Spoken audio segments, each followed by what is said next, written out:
Hello, and thank you for tuning in to another episode of Midnight with God. My name is Brent Lord, and today I'm going to be reading from the book of Deuteronomy. So let's get into it. This book records the words that Moses spoke to all the people of Israel while they were in the wilderness east of the Jordan River. They were camped in the Jordan Valley near Suph between Paran and the one side of Topel, Laban, Hazeroth, and Dizahab on the other. Normally, it takes only 11 days to travel from Mount Sinai to Kadesh Barnea, going by way of Mount Seir. But 40 years after the Israelites left Mount Sinai on a day in midwinter, Moses gave these speeches to the Israelites, telling them everything the Lord had commanded him to say. This was after he defeated King Sihon of the Amorites, who had ruled in Heshbon, the king Og of Bashan, who had ruled in Ashtaroth and Edrei. So Moses addressed the people of Israel while they were in the land of Moab, east of Jordan River.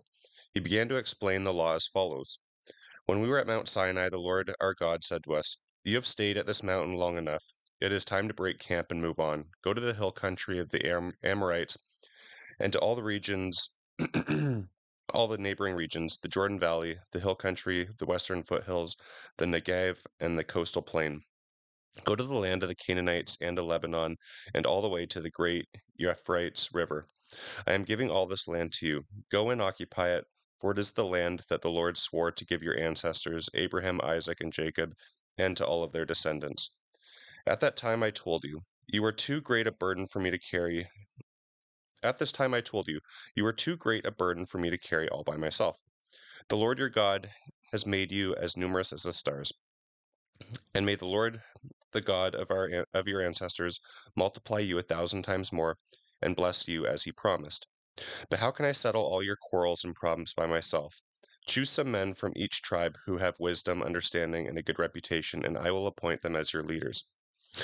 You agreed that my plan was a good one, so I took the wise and respected men you had selected from your tribes and appointed them to serve as judges and officials over you. Some were responsible for 1,000 people, some for 100, some for 50, and some for 10.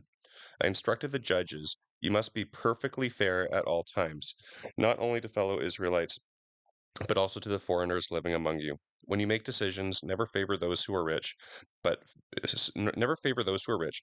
Be fair to lowly and great alike. Don't be afraid of how they will react, for you are judging in the place of God. Bring me any cases that are too difficult for you, and I will handle them. And at that time I gave you instructions about everything you were to do. Then, just as the Lord our God directed us, when we left Mount Sinai and traveled through the great and terrifying wilderness, which you yourselves saw, and headed towards the hill country of the Amorites, when we arrived at Kadesh Barnea, I said to you, you have now reached the land that the Lord our God is giving us. Look, he has placed it in front of you. Go and occupy it as the Lord our God, as the Lord, the God of our ancestors, has promised you. Don't be afraid, don't be discouraged. But you responded, first, let's send out scouts to explore the land for us. They will advise us the best route to take and decide which towns we should capture. This seemed like a good idea to me, so I chose 12 scouts, one from each of your tribes. They crossed into the hills and came to the valley of Eshcol and explored it. They picked some of its fruit and brought it back to us. Then they reported that the land the Lord our God has given us was indeed a good land. But you rebelled against the command of the Lord your God, and refused to go in. You murdered and complained in your tents and said, you murmured and complained in your tents and said, the Lord must hate us, bring us here from bringing us here from Egypt to be slaughtered by the Amorites. How can we go on? Our scouts have demoralized us with their report. They said that the people of the land are taller and more powerful than we are, and that the walls of their towns rise high into the sky. They have even seen giants there, the descendants of Anak. But I said to you, don't be afraid. The Lord your God is going before you. He will fight for you, just as you saw him do in Egypt. And you saw how the Lord has cared for you again and again here in the wilderness, just as a father cares for his child. Now he has brought you to this place. But even after all he did, you refused to trust the Lord your God, who goes before you looking for the best place to camp, guiding you by a pillar of fire at night and a pillar of cloud by day. When the Lord heard your complaining, he became very angry. He solemnly swore, not one of you from the entire wicked generation will live to see the good land I swore to give your ancestors, except Caleb son of Jephthah. He will see this land because he has followed the Lord completely. I will give to him and his descendants some of the land he walked over during his scouting mission. And the Lord was so angry with me because of you. He said to me, "You will never enter the promised land. Instead, your assistant Joshua, son of Nun, will lead the people into the land. Encourage him as he prepares to enter it. I will give the land to your innocent children. You were afraid that you were afraid they would be captured, but they will be the ones who occupy it. As for you, turn around now and go back through the wilderness toward the Red Sea. When you then you confessed, 'We have sinned against the Lord. We will go into the land and fight for it, as the Lord our God has told us.' So your men strapped on their weapons, thinking it would be easy to conquer the hill country. But the Lord said to me, 'Take them not to attack, for I will not go with them. If they do, they will be crushed by their enemies. This is what I told you, but you would not listen. Instead, you rebelled against the Lord's command and arrogantly went into the hill country to fight. But the Amorites who lived there came out against you like a swarm of bees. They chased and battered you all the way from Seir to Hormah. Then you returned and wept before the Lord, but he refused to listen. So you stayed there at Kadesh for a long time. Then we turned around and set across the wilderness towards the Red Sea, just as the Lord had instructed me, and we wandered around Mount Seir for a long time. Then at last the Lord said to me, 'You have been wandering around this hill country long enough. Turn northward. Give these orders to the people. You will be passing through the country belonging to your relatives, the Edomites, the descendants of Esau, who lived in Seir. The Edomites will feel threatened, so be careful. Don't bother them, for I have given them all the hill country around Mount Seir as their property, and I will not give you any of their land. Pay them for whatever food or water you use. The Lord your God has blessed everything you have done and watched your every step through this great wilderness.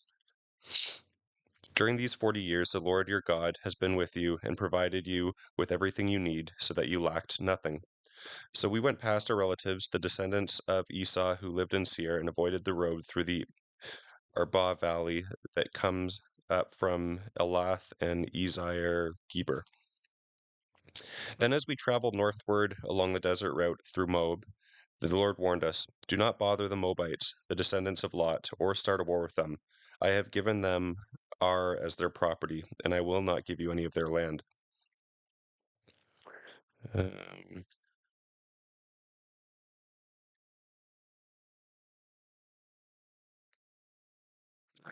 A numerous and powerful race of giants called the Emites had once lived in the area of Ar. They were as tall as the Anakites, another race of giants. Both the Emites and the Anakites are often referred to as the Rephites, and the Moabites called them Emites. In earlier times, the Horites had lived at Mount Seir, but they were driven out and displaced by the descendants of Esau. In a similar way, the people of Canaan were driven from the land that the Lord had assigned to Israel. Moses continued, "Then the Lord told us to cross Zered Brook, and we did. So 38 years passed from the time we first arrived at Kadesh Barnea until we finally crossed Zered Brook. For the Lord had vowed that this could not happen until all the men old enough to fight in battle had died in the wilderness. The Lord had lifted his hand against them until all of them had finally died.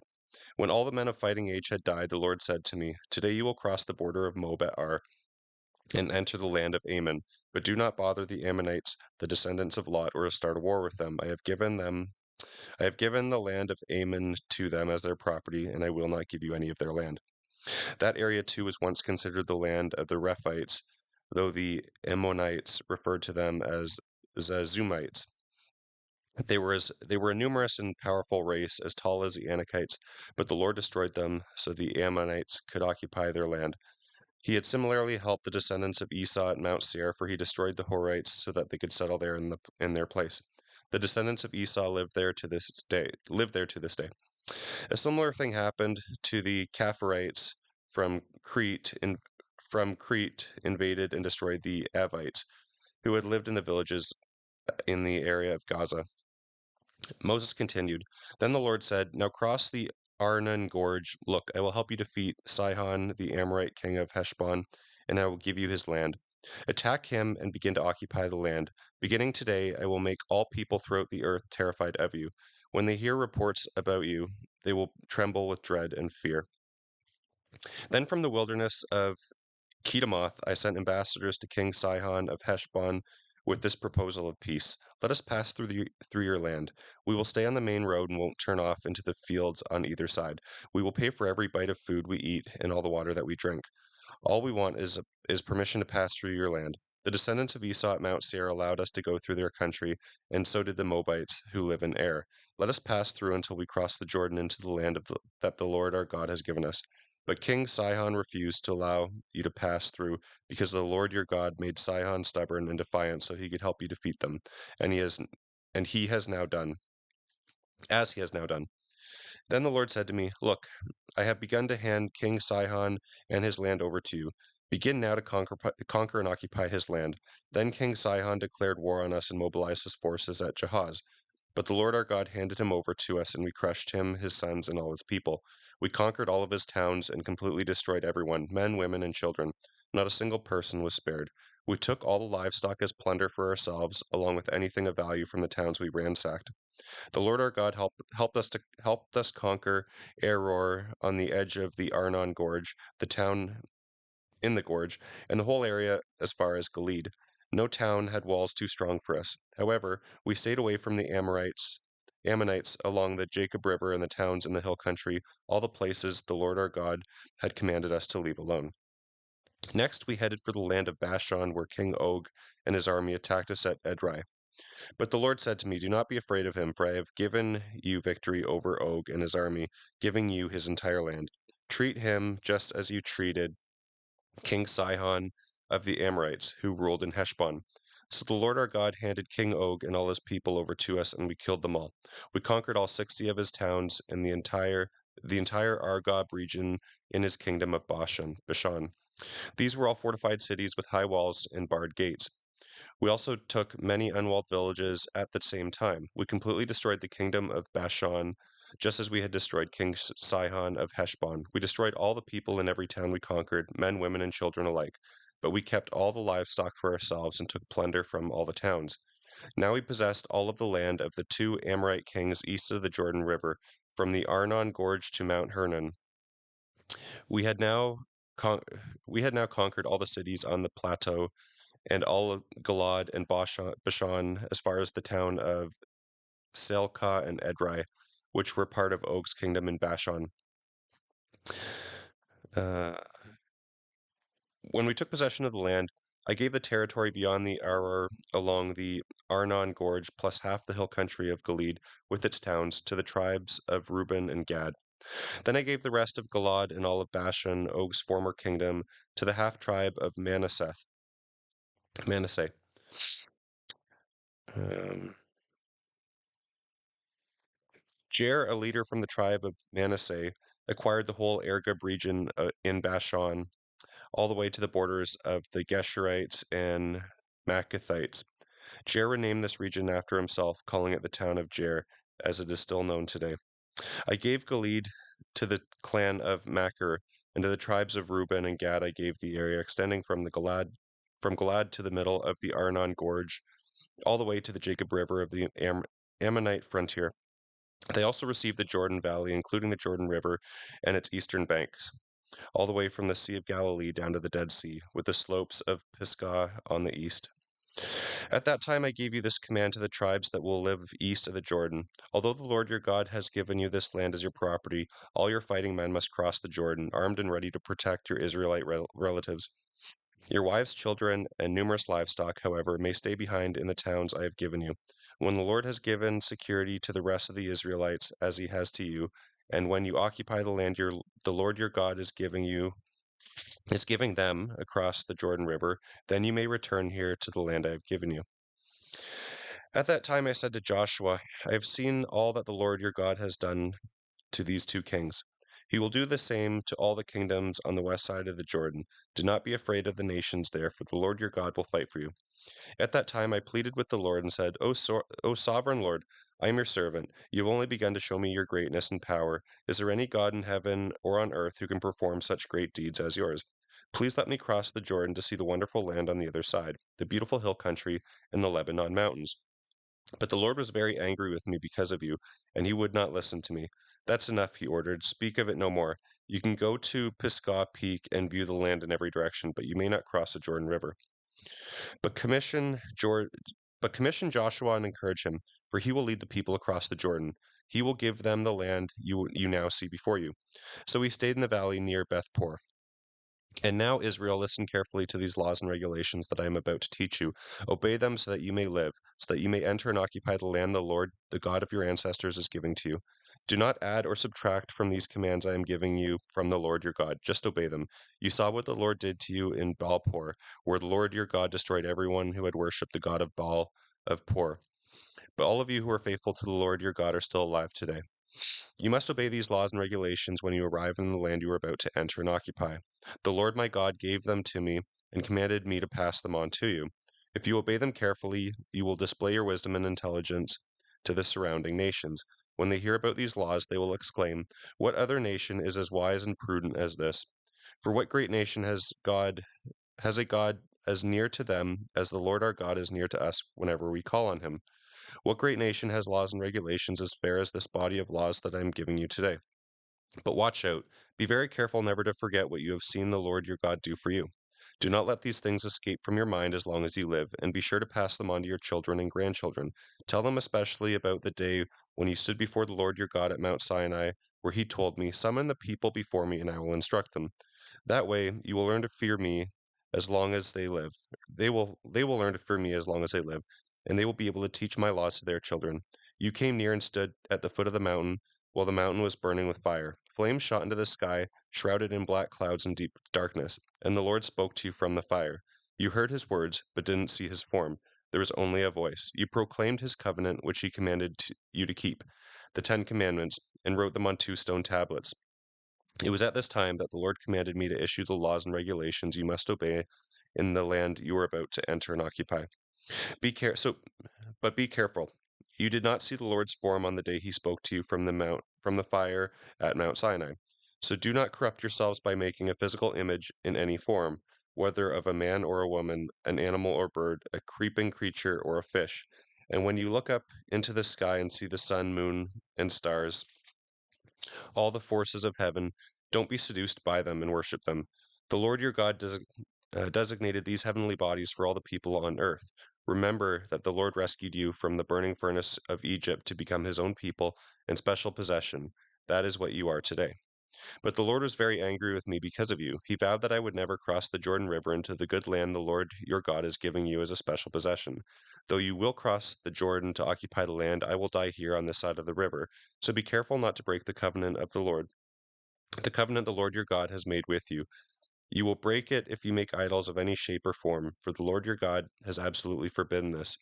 The Lord your God is a devouring fire, a jealous God. In the future, when you have children and grandchildren and have lived in the land a long time, do not corrupt yourselves by making idols of any kind. This is evil in the sight of the Lord your God, and will arouse his anger. Today I have called heaven and earth as witnesses against you. If you disobey me, you will quickly disappear from the land you are crossing the Jordan to occupy. You will live there only a short time, then you will be utterly destroyed. For the Lord will scatter you among the nations, where only a few of you will survive. There in a foreign land you will worship idols made from wood and stone, gods that neither see nor hear nor smell, nor eat nor smell. From there you will search again for the Lord your God, and if you search for him with all your heart and soul, you will find him. When those bitter days have come upon you far in the future, you will finally return to the Lord your God and listen to what he tells you. For the Lord your God is merciful. He will not abandon you or destroy you or forget the solemn covenant he made with your ancestors. Search all of history from the time God created people on the earth until now. Then search from one end of the heavens to the other. See if anything as great as this has ever happened before. Has any nation ever heard the voice of God speaking from the fire as you did and survived? Has any other God taken one nation for himself by rescuing it from another by means of trials, miraculous signs, wonders, war, awesome power, and terrifying acts? Yet this is what the Lord your God did for you in Egypt, right before your very eyes. He showed you these things so that you would realize that the Lord is God and that there is no other God. He let you hear his voice from heaven so he could instruct you. He let you see his great fire here on earth so he could speak to you from it. Because he loved your ancestors, he chose to bless their descendants and personally brought you out of Egypt with with a great display of power. He drove out nations far greater than you so he could bring you in and give you their land as a special possession as it is today. So remember this and keep it firmly in your mind. The Lord is God both in heaven and on earth, and there is no other God. If you obey all the laws and commands that I give you today, all will be well with you and your children. Then you will enjoy a long life in the land the Lord your God is giving you for all time. Then Moses set apart 3 cities of refuge east of the Jordan River, where anyone who had accidentally killed someone without having any previous hostility could flee for safety. These were the cities: Bezar on the wilderness plateau for the tribe of Reuben, Ramoth in Gilead for the tribe of Gad, Golan in Bashan for the tribe of Manasseh. This is the law that Moses handed down to the Israelites. These are the stipulations, laws, and regulations that Moses gave to the people of Israel when they left Egypt and as they camped in the valley near Beth-Peor east of the Jordan River. This land was formerly occupied by the Amorites under King Sihon of Heshbon. He and his people had been destroyed by Moses and the Israelites as they came up from Egypt. Israel conquered his land and that of King Og of Bashan, the 2 Amorite kings east of the Jordan. So Israel conquered all of that area from Aror at the edge of the Arnon Gorge to Mount Sirion, also called Mount Hermon, and they took the eastern bank of the Jordan Valley as far south as the Dead Sea, below the slopes of Pisgah. Moses called all the people of Israel together and said, "Listen carefully to all the laws and regulations I am giving you today. Learn them and be sure to obey them. While we were at Mount Sinai, the Lord our God made a covenant with us. The Lord did not make this covenant long ago with our ancestors, but with all of us who are alive today. The Lord spoke to you face to face from the heart of the fire on the mountain. I stood as an intermediary between you and the Lord, for you were afraid of the fire and did not climb the mountain. He spoke to me, and I passed his words on to you. This is what he said: I am the Lord your God who rescued you from slavery in Egypt. Do not worship any other gods besides me. Do not make idols of any kind, whether in the shape of birds or animals or fish. You must never worship or bow down to them, for I, the Lord your God, am a jealous God, who will not share your affection with any other god. I do not leave unpunished the sins of those who hate me, but I punish the children for the sins of their parents to the third and fourth generations. But I lavish my love on those who love me and obey my commands, even for 1,000 generations. Do not misuse the name of the Lord your God. The Lord will not let you go unpunished if you misuse his name. Observe the Sabbath day by keeping it holy, as the Lord your God has commanded you. 6 days a week are set apart for your daily routines and regular work, but the seventh day is a day of rest dedicated to the Lord your God. On that day, no one in your household may do any kind of work. This includes you, your sons and daughters, your male and female servants, your oxen and donkeys and other livestock, and any foreigners living among you. All your male and female servants must rest as you do. Remember that you were once slaves in Egypt, and that the Lord your God brought you out with amazing power and mighty deeds. This is why the Lord your God has commanded you to observe the Sabbath day. Honor your father and mother as the Lord your God commanded you. Then you will live a long, full life in the land the Lord your God is giving you. Do not murder, do not commit adultery, do not steal, do not testify falsely against your neighbor, do not covet your neighbor's wife, do not covet your neighbor's house or land, male or female servant, ox or donkey, or anything else your neighbor owns. The Lord spoke these words with a loud voice to all of you from the heart of the fire, surrounded by clouds and deep darkness. This is what he said at the time, and he wrote his words on 2 stone tablets and gave them to me. But when you heard the voice from the darkness, while the mountain was blazing with fire, all your tribal leaders came to me. They said, "The Lord our God has shown us his glory and greatness, and we have heard his voice from the heart of the fire. Today we have seen God speaking to humans, and yet we live. But now, why should we die? If the Lord our God speaks to us again, we will certainly die and be consumed by this awesome fire. Can any living thing hear the voice of the living God from the heart of the fire and yet survive? You go and listen to what the Lord our God says, then come and tell us everything he tells you, and we will listen and obey." The Lord heard your request and said to me, "I have heard what the people have said to you, and they are right. Oh, that they would always have hearts like this, that they might fear me and obey all my commands. If they did, they and their descendants would prosper forever. Go and tell them to return to their tents, but you stay here with me so I can give you all my commands, laws, and regulations.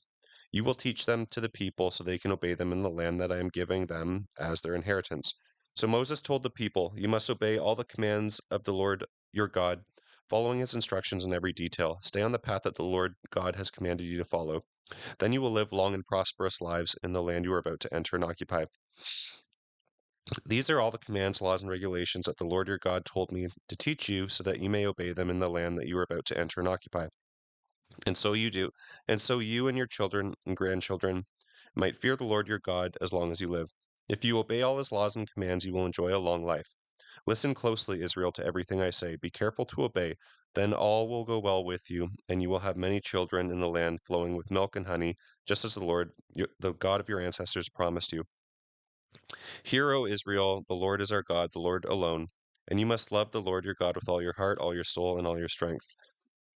And you must commit yourselves wholeheartedly to these commands I am giving you today. Repeat them again and again to your children. Talk about them when you are at home and when you are away on a journey, when you are lying down and when you are getting up again. Tie them to your hands as a reminder and wear them on your forehead. Write them on the doorposts of your home, a house, and your gates. The Lord your God will soon bring you into the land he swore to give your ancestors, Abraham, Isaac, and Jacob. It is a land filled with large, prosperous cities that you did not build. The houses will be richly stocked with goods that you did not produce and did not build, or did not produce. You will draw water from cisterns you did not dig, and you will eat from vineyards and olive trees you did not plant. When you have eaten your fill in this land, be careful not to forget the Lord, who rescued you from slavery in the land of Egypt. You must fear the Lord your God and serve him. When you take an oath, you must use only his name. You must not worship any of the gods of the neighboring nations. For the Lord your God, who lives among you, is a jealous God. His anger will flare up against you and wipe you from the face of this earth. Do not test the Lord your God as you did when you complained at Massa. You must diligently obey the commands of the Lord your God, all the stipulations and laws he is giving you. Do what is right and good in the Lord's sight, and all will go well with you. Then you will enter and occupy the good land that the Lord solemnly promised to give your ancestors.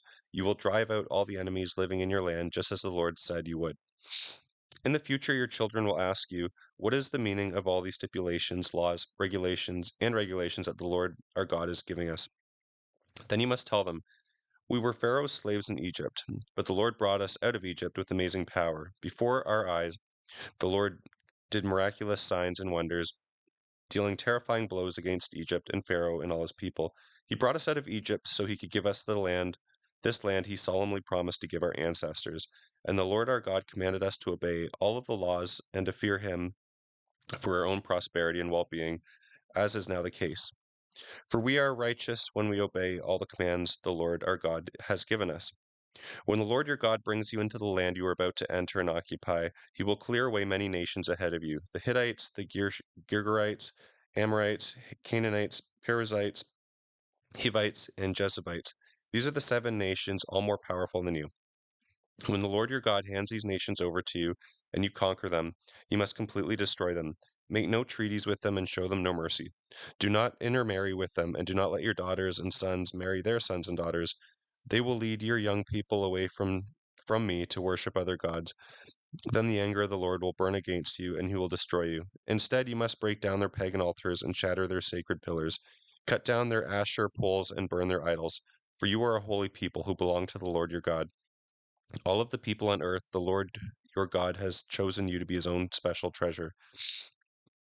Of all the people on earth, the Lord your God has chosen you to be his own special treasure. The Lord did not choose you and lavish his love on you because you were larger or greater than any other nation, for you were the smallest of all nations.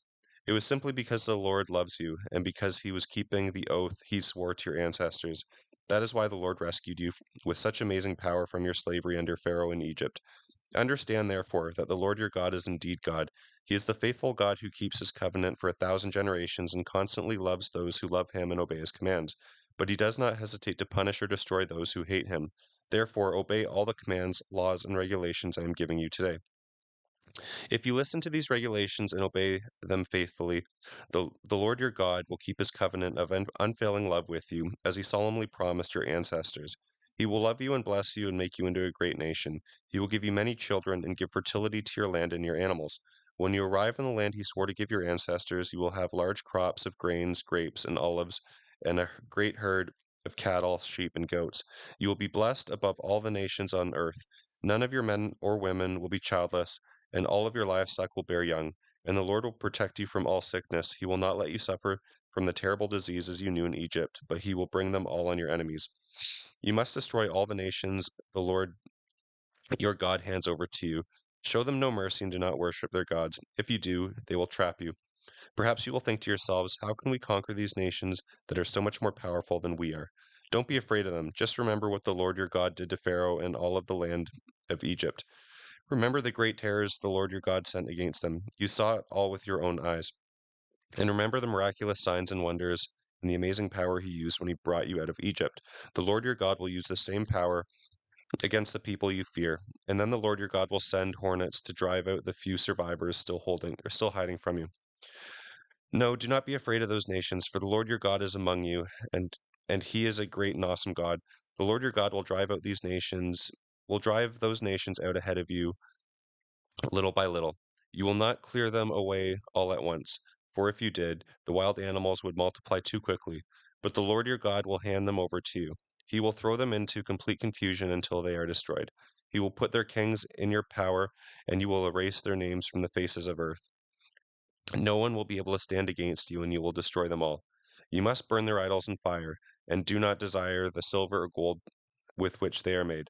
Do not take it, or it will become a snare to you, for it is detestable to the Lord your God. Do not bring any detestable objects into your home, for they will be set apart for destruction. For then you will be set apart for destruction just like them. You must utterly detest these things, for they are set apart for destruction. Be careful to obey all the commands I am giving you today. Then you will live and multiply, and you will enter and occupy the land the Lord swore to give your ancestors.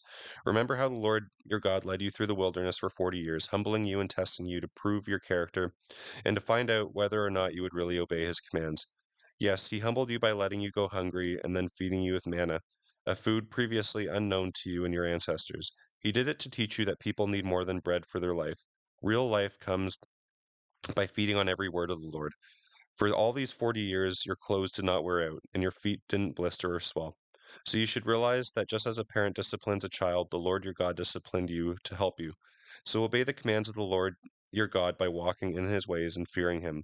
For the Lord your God is bringing you into a good land of flowing streams and pools of water, with springs that gush forth in the valleys and hills. It is a land of wheat and barley, of grapevines, fig trees, pomegranate, olives, and honey.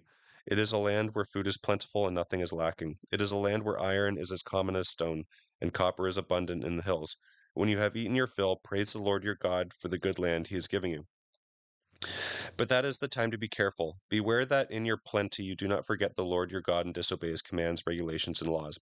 For when you have become full and prosperous and have built fine homes to live in, and when your flocks and herds have become very large and your silver and gold have multiplied along with everything else, that is the time to be careful. Do not become proud at that time and forget the Lord your God who rescued you from slavery in the land of Egypt. Do not forget that he led you through the great and terrifying wilderness with poisonous snakes and scorpions where it was so hot and dry. He gave you water from the rock. He fed you with manna in the wilderness, a food unknown to your ancestors. He did this to humble you and to test you for your own good. He did it so that you would never think it was your own strength and energy that made you wealthy. Always remember that it is the Lord your God who gives you the power to become rich, and he does it to fulfill the covenant he made with your ancestors. But I assure you of this, if you ever forget the Lord your God and follow other gods, worshipping and bowing down to them, you will certainly be destroyed. Just as the Lord had destroyed other nations in your path, you will be destroyed for not obeying the Lord your God. Hear, O Israel, today you are about to cross the Jordan River to occupy the land belonging to the nations much greater and more powerful than you. They live in cities with walls that reach the sky. They are strong and tall, descendants of the famous Anakite giants.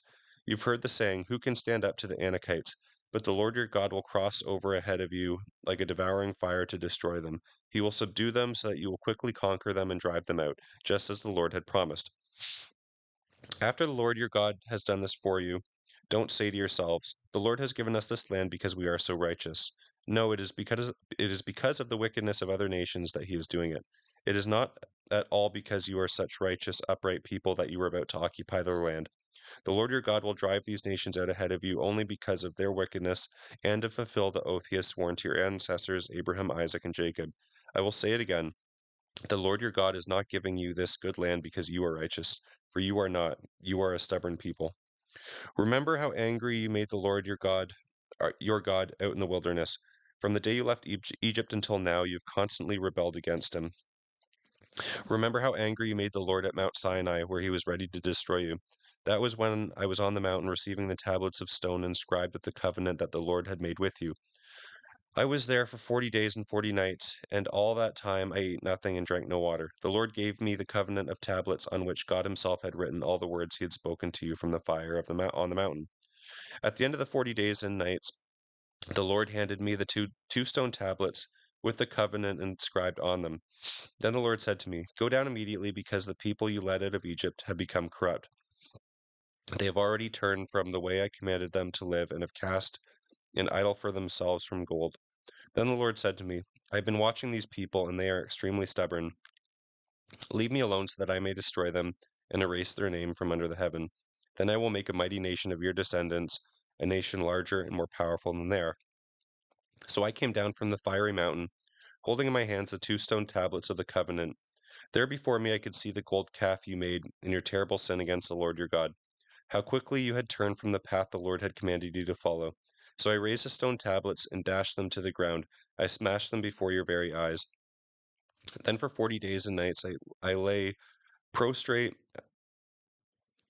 before the Lord, neither eating bread nor drinking water. I did this because you have sinned by doing what the Lord hated, thus making him very angry.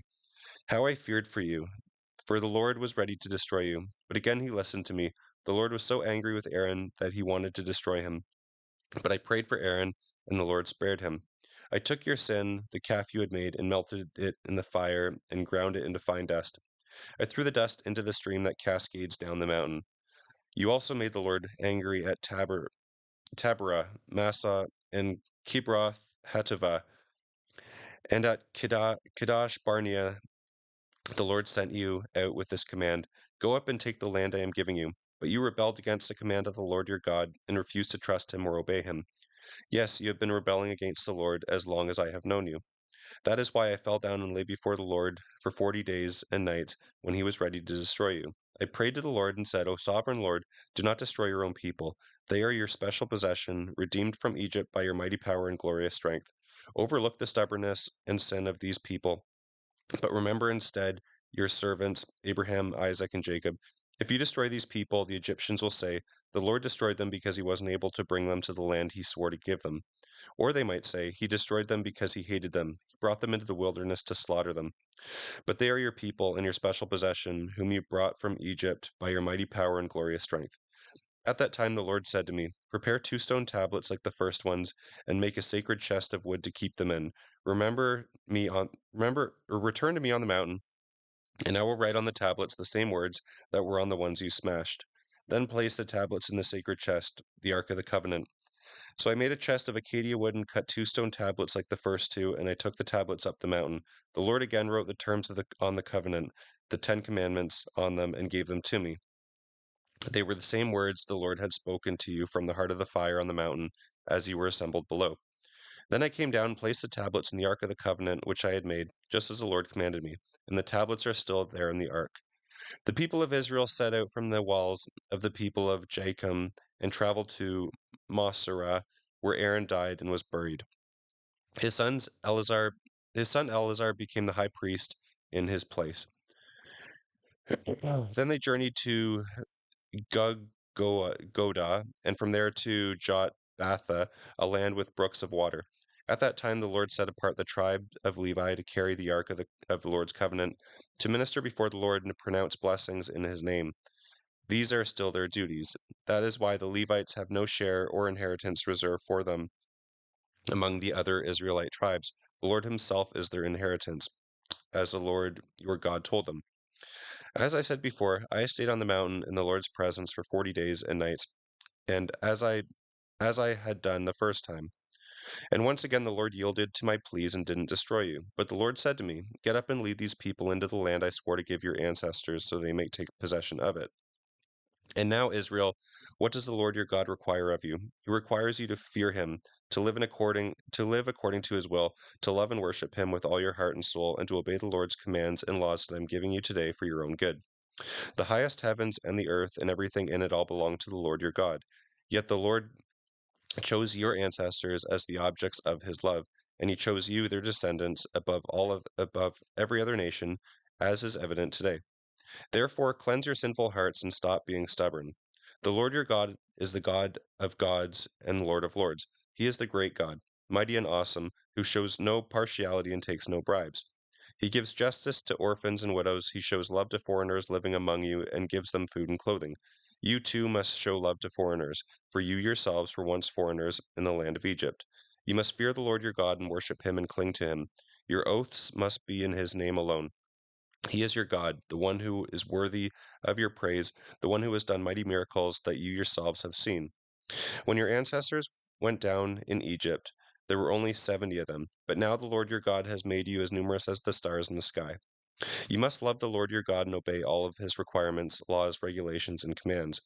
Listen, I'm not talking now to your children who have never experienced the discipline of the Lord your God or seen his greatness or awesome power. They weren't there to see the miraculous signs and wonders he performed in Egypt against Pharaoh and all his land.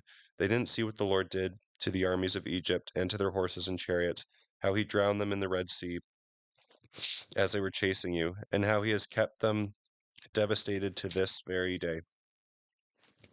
They didn't see how the Lord cared for you in the wilderness until you arrived here. They weren't there to see what he did to Dathan and Abiram when the earth opened up and swallowed them, along with their households and tent and every living thing that belonged to them. But you have seen all the Lord's mighty deeds with your own eyes. Therefore, be careful to obey every command I am giving you today, so that you may have the strength to go in and occupy the land that you are about to enter. If you obey, you will enjoy a long life in the land the Lord swore to give your ancestors, and to you, their descendants, a land flowing with milk and honey. For the land you are about to enter and occupy is not like the land of Egypt from which you came, where you planted your seed and dug out irrigation ditches with your foot as a vegetable garden. It is a land of hills and valleys with plenty of rain, a land that the Lord your God cares for. He watches over it day after day throughout the year. If you carefully obey all the commands I am giving you, and if you love the Lord your God with all your heart and soul, and if you worship him, then he will send the rains in the proper seasons so that you can harvest crops of grain, grapes for wine, and olives for oil. He will give you lush pasture land for your cattle to graze in, and you yourselves will have plenty to eat. But do not let your heart turn away from the Lord to worship other gods. If you do, the Lord's anger will burn against you. He will shut up the sky and hold back the rain, and your harvest will fail. Then you will quickly die in the good land that the Lord is now giving you. So commit yourselves completely to these words of mine. Tie them to your hand as a reminder and wear them on your forehead. Teach them to your children. Talk about them when you are at home and when you are away on a journey, when you are lying down and when you are getting up. Write them on the doorposts of your home and your gates, so that as long as the sky remains above the earth, you and your children may flourish in the land the Lord swore to give your ancestors. Be careful to obey all the commands I give you. Show love to the Lord your God by walking in his ways and clinging to him. Then the Lord will drive out all the nations in your land, though they are much greater and stronger than you. Wherever you set your feet, the land will be yours.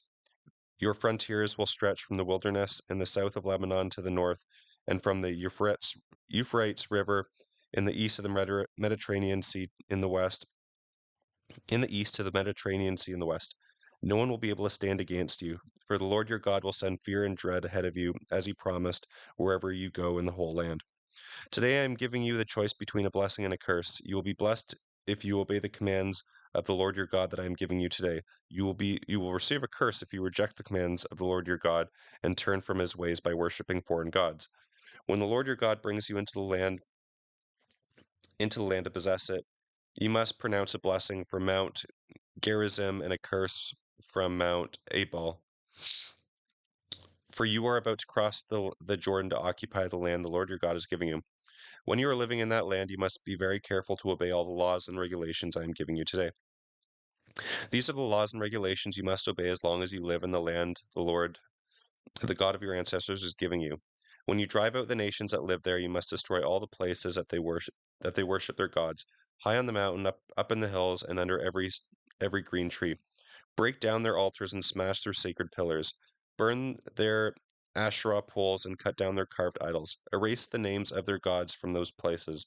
Do not worship the Lord your God in those places, in the way these pagan peoples worship their gods. Rather, you must seek the Lord your God at the place he himself will choose from among all the tribes for his name to be honored. There you will bring to the Lord your burnt offerings, your sacrifices, your tithes, your special gifts, your offerings to fulfill a vow, your free will offerings, and your offerings of the firstborn animals of your flocks and herds. There you and your families will feast in the presence of the Lord your God, and you will rejoice in all that you have accomplished because the Lord your God has blessed you. Today you are doing whatever you please, but that is not how it will be when you arrive in the place of rest the Lord your God is giving you. You will soon cross the Jordan River and live in the land the Lord your God is giving you as a special possession. When he gives you rest and security from all your enemies, you must bring everything I command you, your burnt offerings, your sacrifices, your tithes, your special gifts, and your offerings to fulfill a vow to the place the Lord your God will choose for his name to be honored. You must celebrate there with your sons and daughters and all your servants in the presence of the Lord your God.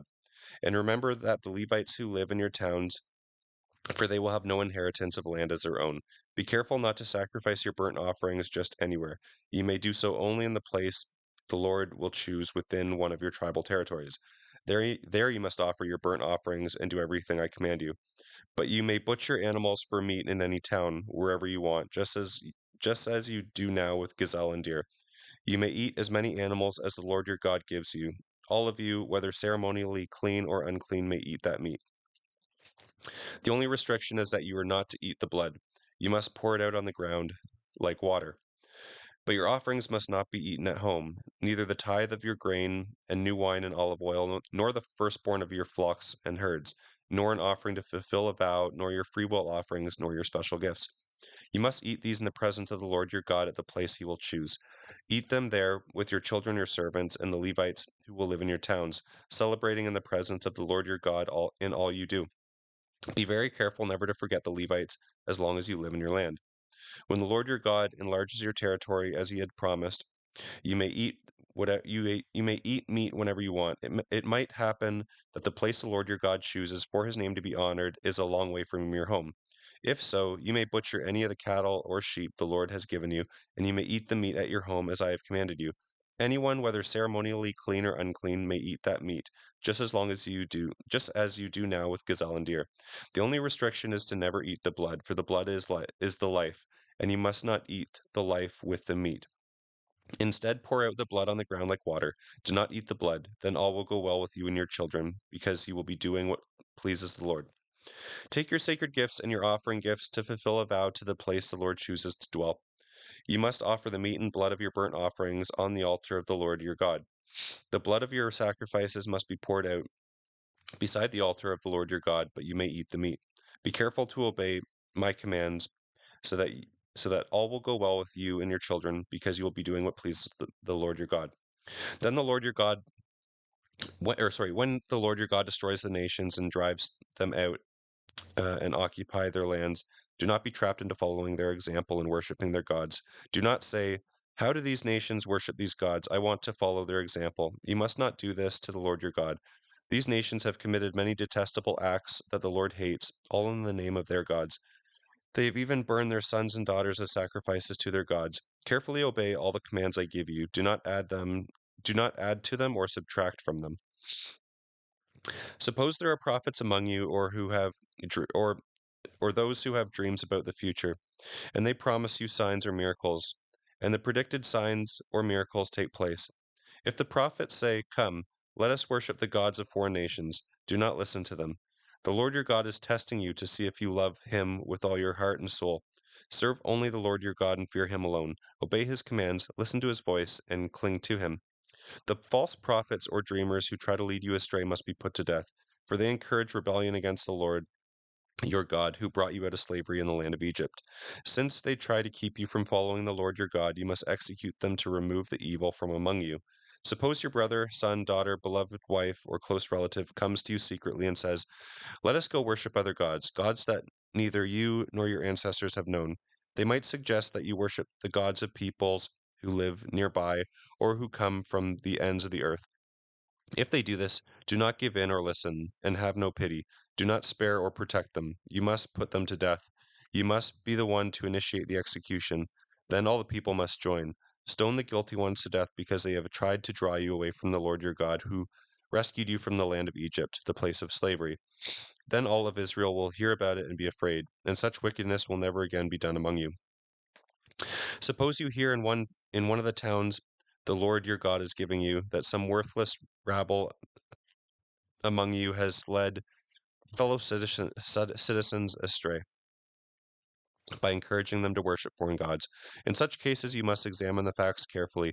If you find that it is true and can prove that such a detestable act has occurred among you, you must attack that town and completely destroy all of its inhabitants, as well as all the livestock. Then you must pile all the plunder in the middle of the street and burn it. Put the entire town to the torch as a burnt offering to the Lord your God. That town must remain a ruin forever. It may never be rebuilt. Keep none of the plunder that has been set apart for destruction. Then the Lord will turn from his fierce anger and be merciful to you. He will have compassion on you and make you a great nation, just as he solemnly promised your ancestors. The Lord your God will be merciful only if you obey him and keep all the commands I am giving you today, doing what is pleasing to him. Since you are the people of the Lord your God, never cut yourselves or shave the hair above your foreheads for the sake of the dead. You have been set apart as holy to the Lord your God, and he has chosen you to be his own special treasure from all the nations of earth. You must not eat animals that are ceremonially unclean.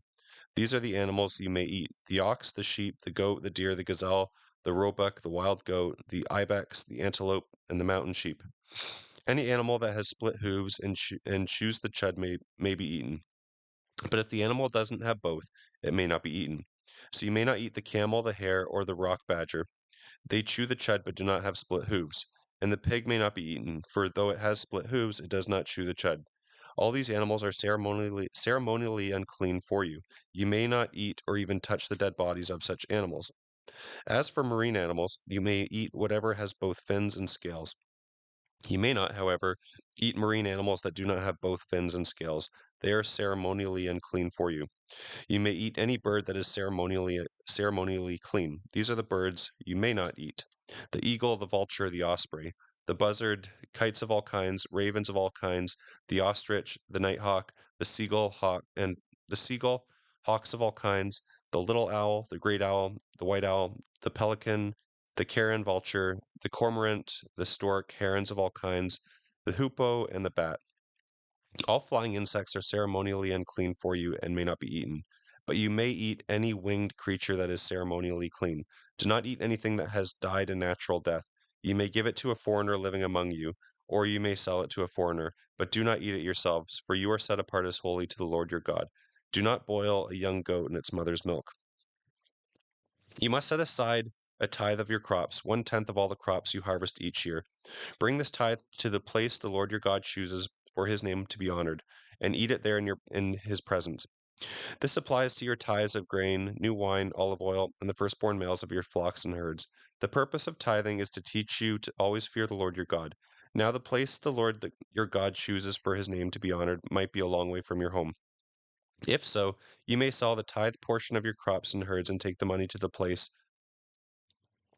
the Lord your God chooses. When you arrive, use the money to buy anything you want: an ox, a sheep, some wine, or beer. Then feast there in the presence of the Lord your God and celebrate with your household. And do not forget the Levites in your community, for they have no inheritance as you do. At the end of every third year, bring the tithe of all your crops and store it in the nearest town. Give it to the Levites who have no inheritance among you, as well as to the foreigners living among you, the orphans, the widows in your towns, so they can eat and be satisfied. Then the Lord your God will bless you in all your work. At the end of every seventh year, you must cancel your debts. This is how it must be done. Creditors must cancel the loans they have made to their fellow Israelites. They must not demand payment from their neighbors or relatives, for the Lord's time of release has arrived. This release from debt, however, applies only to your fellow Israelites, not to the foreigners living among you.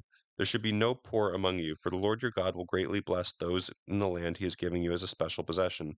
You will receive the blessing if you carefully obey the commands of the Lord your God that I am giving you today. The Lord your God will bless you as he had promised. You will lend money to the many nations, but will never need to borrow. You will rule many nations, but they will not rule over you. But if there are any poor people in your towns when you arrive in the land that the Lord your God is giving you, do not be hard-hearted or tight-fisted towards them. Instead, be generous and lend to them whatever they need. Do not be mean-spirited and refuse someone a loan because the year of release is close at hand. If you refuse to make the loan and the needy person cries out to the Lord, you will be considered guilty of a sin. Give freely without begrudging it, and and the Lord your God will bless you in everything you do. There will always be some among you who are poor. This is why I am commanding you to share your resources freely with the poor and with the Israelites in need. If an Israelite man or woman voluntarily becomes your servant and serves you for 6 years, in the seventh year you must set that servant free. When you release the male servant, do not send him away empty-handed. Give him a generous farewell gift from your flock, your threshing floor, and your winepress. Share with him some of the beauty with which or some of the bounty with which the Lord your God has blessed you. Remember that you were slaves in the land of Egypt, and the Lord your God redeemed you. That is why I am giving you this command. But suppose your servant says, I will not leave you, because he loves you and your family, and he is well off with you. In that case, take an owl and push it through the earlobe into the door. After that, he will be your servant for life. You must do the same for your female servants. Do not consider it a hardship when you release your servants. Remember that for 6 years they have given you the service worth double the wages of a hired worker, and the Lord your God will bless you in all you do. You must set aside for the Lord your God all the firstborn males of your flocks and herds. Do not use the firstborn of your herds to work your fields, and do not shear the firstborn of your flocks. Instead, you and your family must eat these animals in the presence of the Lord your God each year at the place he chooses. But if the firstborn animal has any defect, such as being lame or blind, or if anything else is wrong with it, you must not sacrifice it to the Lord your God. Instead, use it for food for your family at home. Anyone may eat it, whether ceremonially clean or unclean, just as anyone may eat a gazelle or a deer. But do not eat the blood. You must pour it out on the ground like water. In honor of the Lord your God, always celebrate the Passover at the proper time in early spring, for that was when the Lord your God brought you out of Egypt by night. Your Passover sacrifice must be from either the flock or the herd, and it must be sacrificed to the Lord your God at the place he chooses for his name to be honored. Eat it with bread made without yeast. For 7 days eat only bread made without yeast, as you did when you escaped from Egypt in such hurry. Eat this bread, the bread of the suffering, so that you will remember the day you departed from Egypt as long as you live. Yet let no yeast be found in any house throughout your land for 7 days. And do not let any of the meat of the Passover lamb remain until the next morning. The Passover must not be eaten in the towns that the Lord your God is not giving you. It must be offered at the place the Lord your God will choose for his name to be honored. Sacrifice it there as the sun goes down on the anniversary of your exodus from Egypt. Roast the lamb and eat it in the place the Lord your God chooses. Then go back to your tents the next morning. For the next 6 days you must not eat any bread made with yeast. On the seventh day the people must assemble before the Lord your God, and no work may be done on that day. Count off 7 weeks from the beginning of your grain harvest. Then you must celebrate the festival of harvest to honor the Lord your God. Bring him a freewill offering in the portion to your blessings you have received from him. It is a day to celebrate before the Lord your God at the place he chooses for his name to be honored. Celebrate with your whole family, all your servants, the Levites from your towns, the foreigners, orphans, and widows who live among you. Remember that you were slaves in Egypt, so be careful to obey all these laws. Another celebration, the Festival of Shelters, must be observed for 7 days at the end of the harvest season, after the grain has been threshed and the grapes have been pressed. This festival will be a happy time of rejoicing with your family, your servants, and with the Levites, foreigners, orphans, and widows from your towns. For 7 days, celebrate the festival to honor the Lord your God at the place he chooses, for it is the Lord your God who gives you bountiful harvests and blesses all your work. This festival will be a time of great joy for all. Each year, every man of Israel must celebrate these three festivals: the festival of unleavened bread, the festival of harvest, and the festival of shelters. They must appear before the Lord your God at the place he chooses on each of these occasions, and they must bring a gift to the Lord. All must give as they are able, according to the blessings given to them by the Lord your God. Appoint judges and officials for each of your tribes in all of the towns the Lord your God is giving you. They will judge the people fairly throughout the land. You must never twist justice or show partiality. Never accept a bribe, for bribes blind the eyes of the wise and corrupt the decisions of the godly. Let true justice prevail, so you may live and occupy the land that the Lord your God is giving you. You must never set up an Asherah pole beside the altar of the Lord your God, and never set up sacred pillars for worship, for the Lord your God hates them. Never sacrifice a sick or defective ox or sheep to the Lord your God, for he detests such gifts. Suppose a man or woman among you in one of your towns that the Lord your God is giving you has done evil in the sight of the Lord your God, and has violated the covenant by serving other gods or by worshipping the sun, the moon, or any of the forces of heaven, which I have strictly forbidden. When you hear about it, investigate that matter thoroughly. If it is true that this detestable act a detestable thing has been done in Israel, then that man or woman must be taken to the gates of the town and stoned to death. But never put a person to death on the testimony of only one witness. There must always be at least 2 or 3 witnesses. The witness the witnesses must throw the first stones, and then all the people will join in. In this way you will purge all the evil from among you. Suppose a case arises in a local court that is too hard for you to decide. For instance, whether someone is guilty of murder or only of manslaughter, or a difficult lawsuit, or a case involving different kinds of assault. Take such cases to the place the Lord your God will choose, where the Levitican priest and the judge on duty will hear the case and decide what to do. The decision they make at the place the Lord chooses will always stand. You must do exactly what they say. After they have interpreted the law and reached a verdict, the sentence they impose must be carefully executed. Do not modify it in any way. Anyone arrogant enough to reject the verdict of a judge or the priest who represents the Lord your God must be put to death. Such evil must be purged from Israel. Then everyone will hear about it and be afraid to act so arrogantly. You will soon arrive in the land the Lord your God is giving you, and you will conquer it and settle there. Then you may begin to think, we ought to have a king like the other nations around us. If this happens, be sure that you select as a king the man the Lord your God chooses. You must appoint a fellow Israelite, not a foreigner. The king must not build up a stable of horses for himself, and he must never send his people to Egypt to buy horses there, for the Lord has told you, you must never return to Egypt. The king must not take any wives for himself, because they will lead him away from the Lord, and he must not accumulate vast amounts of wealth in silver or gold for himself. When he sits on the throne as king, he must copy these laws on a scroll for himself in the presence of the Levitical priests. He must always keep this copy of the laws with him and read it daily as long as he lives. That way he will learn to fear the Lord his God by obeying all the terms of his law. This regular reading will prevent him from becoming proud and acting as if he is above his fellow citizens. It will also prevent him from turning away from these commands in the smallest ways. This will ensure that he and his descendants will reign for many generations in Israel. Remember that the Levitical priests and the rest of the tribe of Levi will not be given an inheritance of land like the other tribes in Israel. Instead, the priests and Levites will eat from the offerings given to the Lord by fire, for that is their inheritance. They will have no inheritance of their own among the Israelites. The Lord himself is their inheritance, just as he promised them. These are the parts that the priests may claim as their share from the oxen and sheep that the people bring as offerings: the shoulder, the cheek, and the stomach. You must also give to the priests the first share of the grain, the new wine, the olive oil, and the wool at the shearing time. For the Lord your God chose the tribe of Levi, excuse me, out of all your tribes to minister in it in the Lord's name forever. Any Levite who so desires may come from any town of Israel, from whether he is from wherever he is living, to the place the Lord chooses. He may minister there in the name of the Lord his God, just like his fellow Levites who are serving the Lord there. He may eat his share of the sacrifices and offerings, even if he has a private source of income. When you arrive in the land the Lord your God is giving you, be very careful not to imitate the detestable customs of the nations living there. For example, never sacrifice your son or daughter as a burnt offering.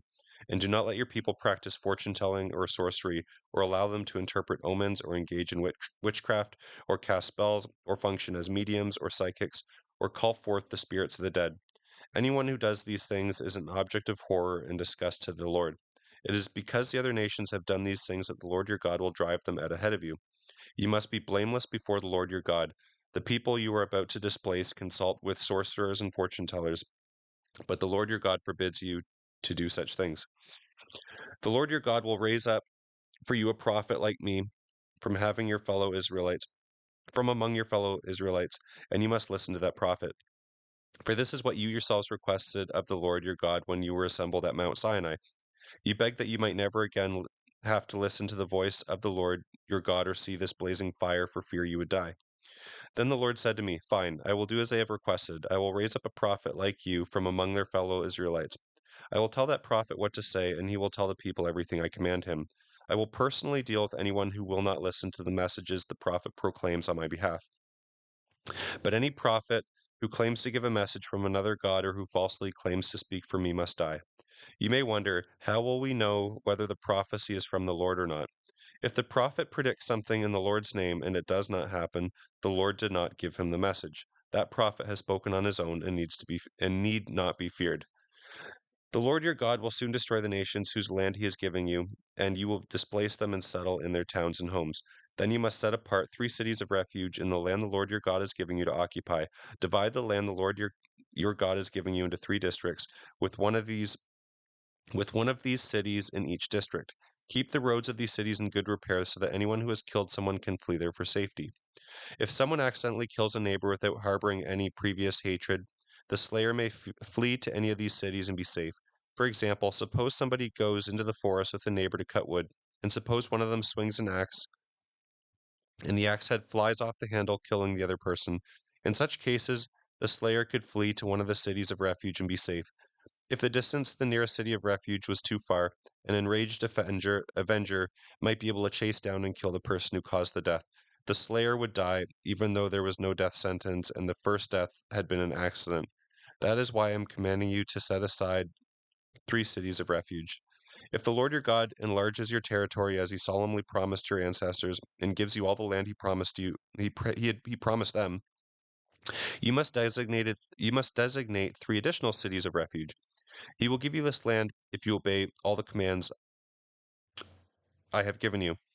If you always love the Lord your God and walk in his ways, that way you will prevent death and innocent people in the land the Lord your God is giving you as a special possession, and you will not be held responsible for murder.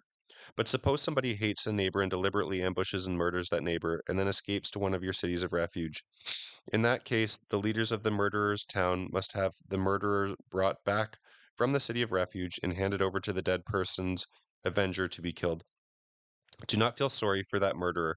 Purge the guilt of the murderer from Israel so that all may be well with you. All may go well with you. When you arrive in the land the Lord your God is giving you as a special possession, never steal someone's land by moving the boundary markers your ancestors set up to mark their property. Never convict anyone of a crime on the testimony of just one witness. The facts of the case must be established by the testimony of 2 or 3 witnesses. If a malicious witness comes forward and accuses someone of a crime, then both the accuser and the accused must appear before the priests and judges who are on duty before the Lord. They must be closely questioned, and if the accuser is found to be lying, the accuser will receive the punishment intended for the accused. In this way you will cleanse such evil among you. Those who hear about it will be afraid to do such an evil thing again. You must never show pity. Your rule should be life for life, eye for eye, tooth for tooth, hand for hand, foot for foot. When you go out and fight your enemies, and you face horses and chariots, and an army greater than your own, do not be afraid. The Lord your God, who brought you safely out of Egypt, is with you. Before you go into battle, the priest will come forward to speak with the troops. He will say, "Listen to me, all you men of Israel. Do not be afraid as you go out to fight today. Do not lose heart or panic, for the Lord your God is going with you. He will fight for you against your enemies, and he will give you victory." Then the officers of the army will address the troops and say, "Has anyone built a new house but has not yet dedicated it? If so, go home. You might be killed in battle, and if someone else would dedicate your house, and someone else would dedicate your house. Has anyone just planted a vineyard, but has not yet eaten of its fruit? If so, go home. You might die in battle, and someone else would eat from it. Has anyone just become engaged? Well, go home and get married. You might die in battle, and someone else would marry your fiancé. Then the officers will also say, "Is anyone terrified? If you are, go home before you frighten anyone else." When the officers have finished saying this to their troops, they will announce the names of the unit commanders. As you approach a town to attack it, first offer its people terms for peace. If they accept your terms and open the gates to you, then all the people inside will serve you in forced labor. But if they refuse to make peace and prepare to fight, you must attack the town. When the Lord your God hands it over to you, kill every man in town, but you may keep for yourselves all the women, children, livestock, and other plunder.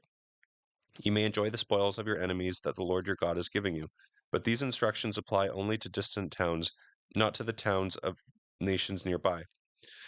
As for the towns of the nations the Lord your God is giving you as a special possession, destroy every living thing in them. You must completely destroy the Hittites, Amorites, Canaanites, Perizzites, Hivites, and Jebusites, just as the Lord your God had commanded you. This will keep the people of the land from teaching you their detestable customs in the worship of their gods, which would cause you to sin deeply against the Lord your God. When you are besieging a town and the war drags on, do not destroy the trees. Eat the fruit, but do not cut down the trees. They are not enemies that need to be attacked, but you may cut down trees that you know are not valuable for food. Use them to make the equipment you need to besiege the town until it falls.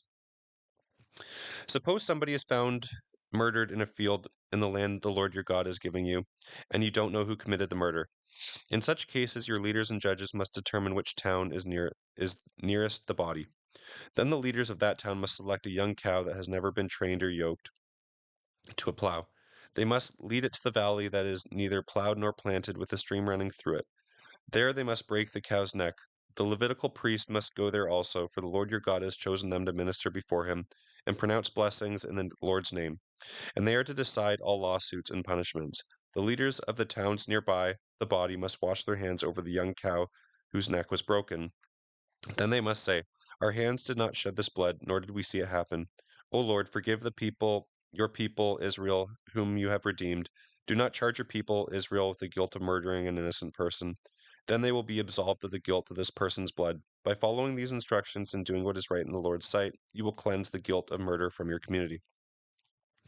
Suppose you go to war against your enemies, and the Lord your God hands them over to you, and you take captives. And suppose you see among the captives a beautiful woman, and you are attracted to her and want to marry her. If this happens, you may you may take her home with you, where she must shave her head and cut her fingernails, and change all of her clothes. Then she must remain in your home for a full month, mourning for her father and mother. After that you may marry her. But if you marry her and decide you do not like her, you must let her go free.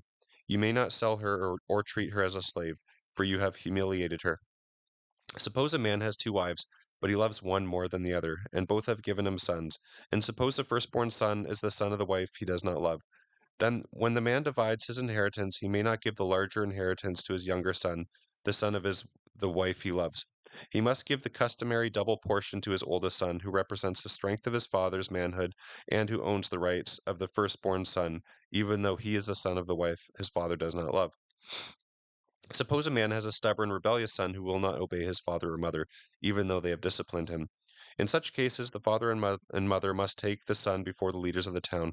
They must declare, this son of ours is stubborn and rebellious and refuses to obey. He is a worthless drunkard. Then all of the men of the town must stone him to death. In this way you will cleanse the evil from among you, and Israel will hear about it and be afraid. All of Israel will hear about it and be afraid.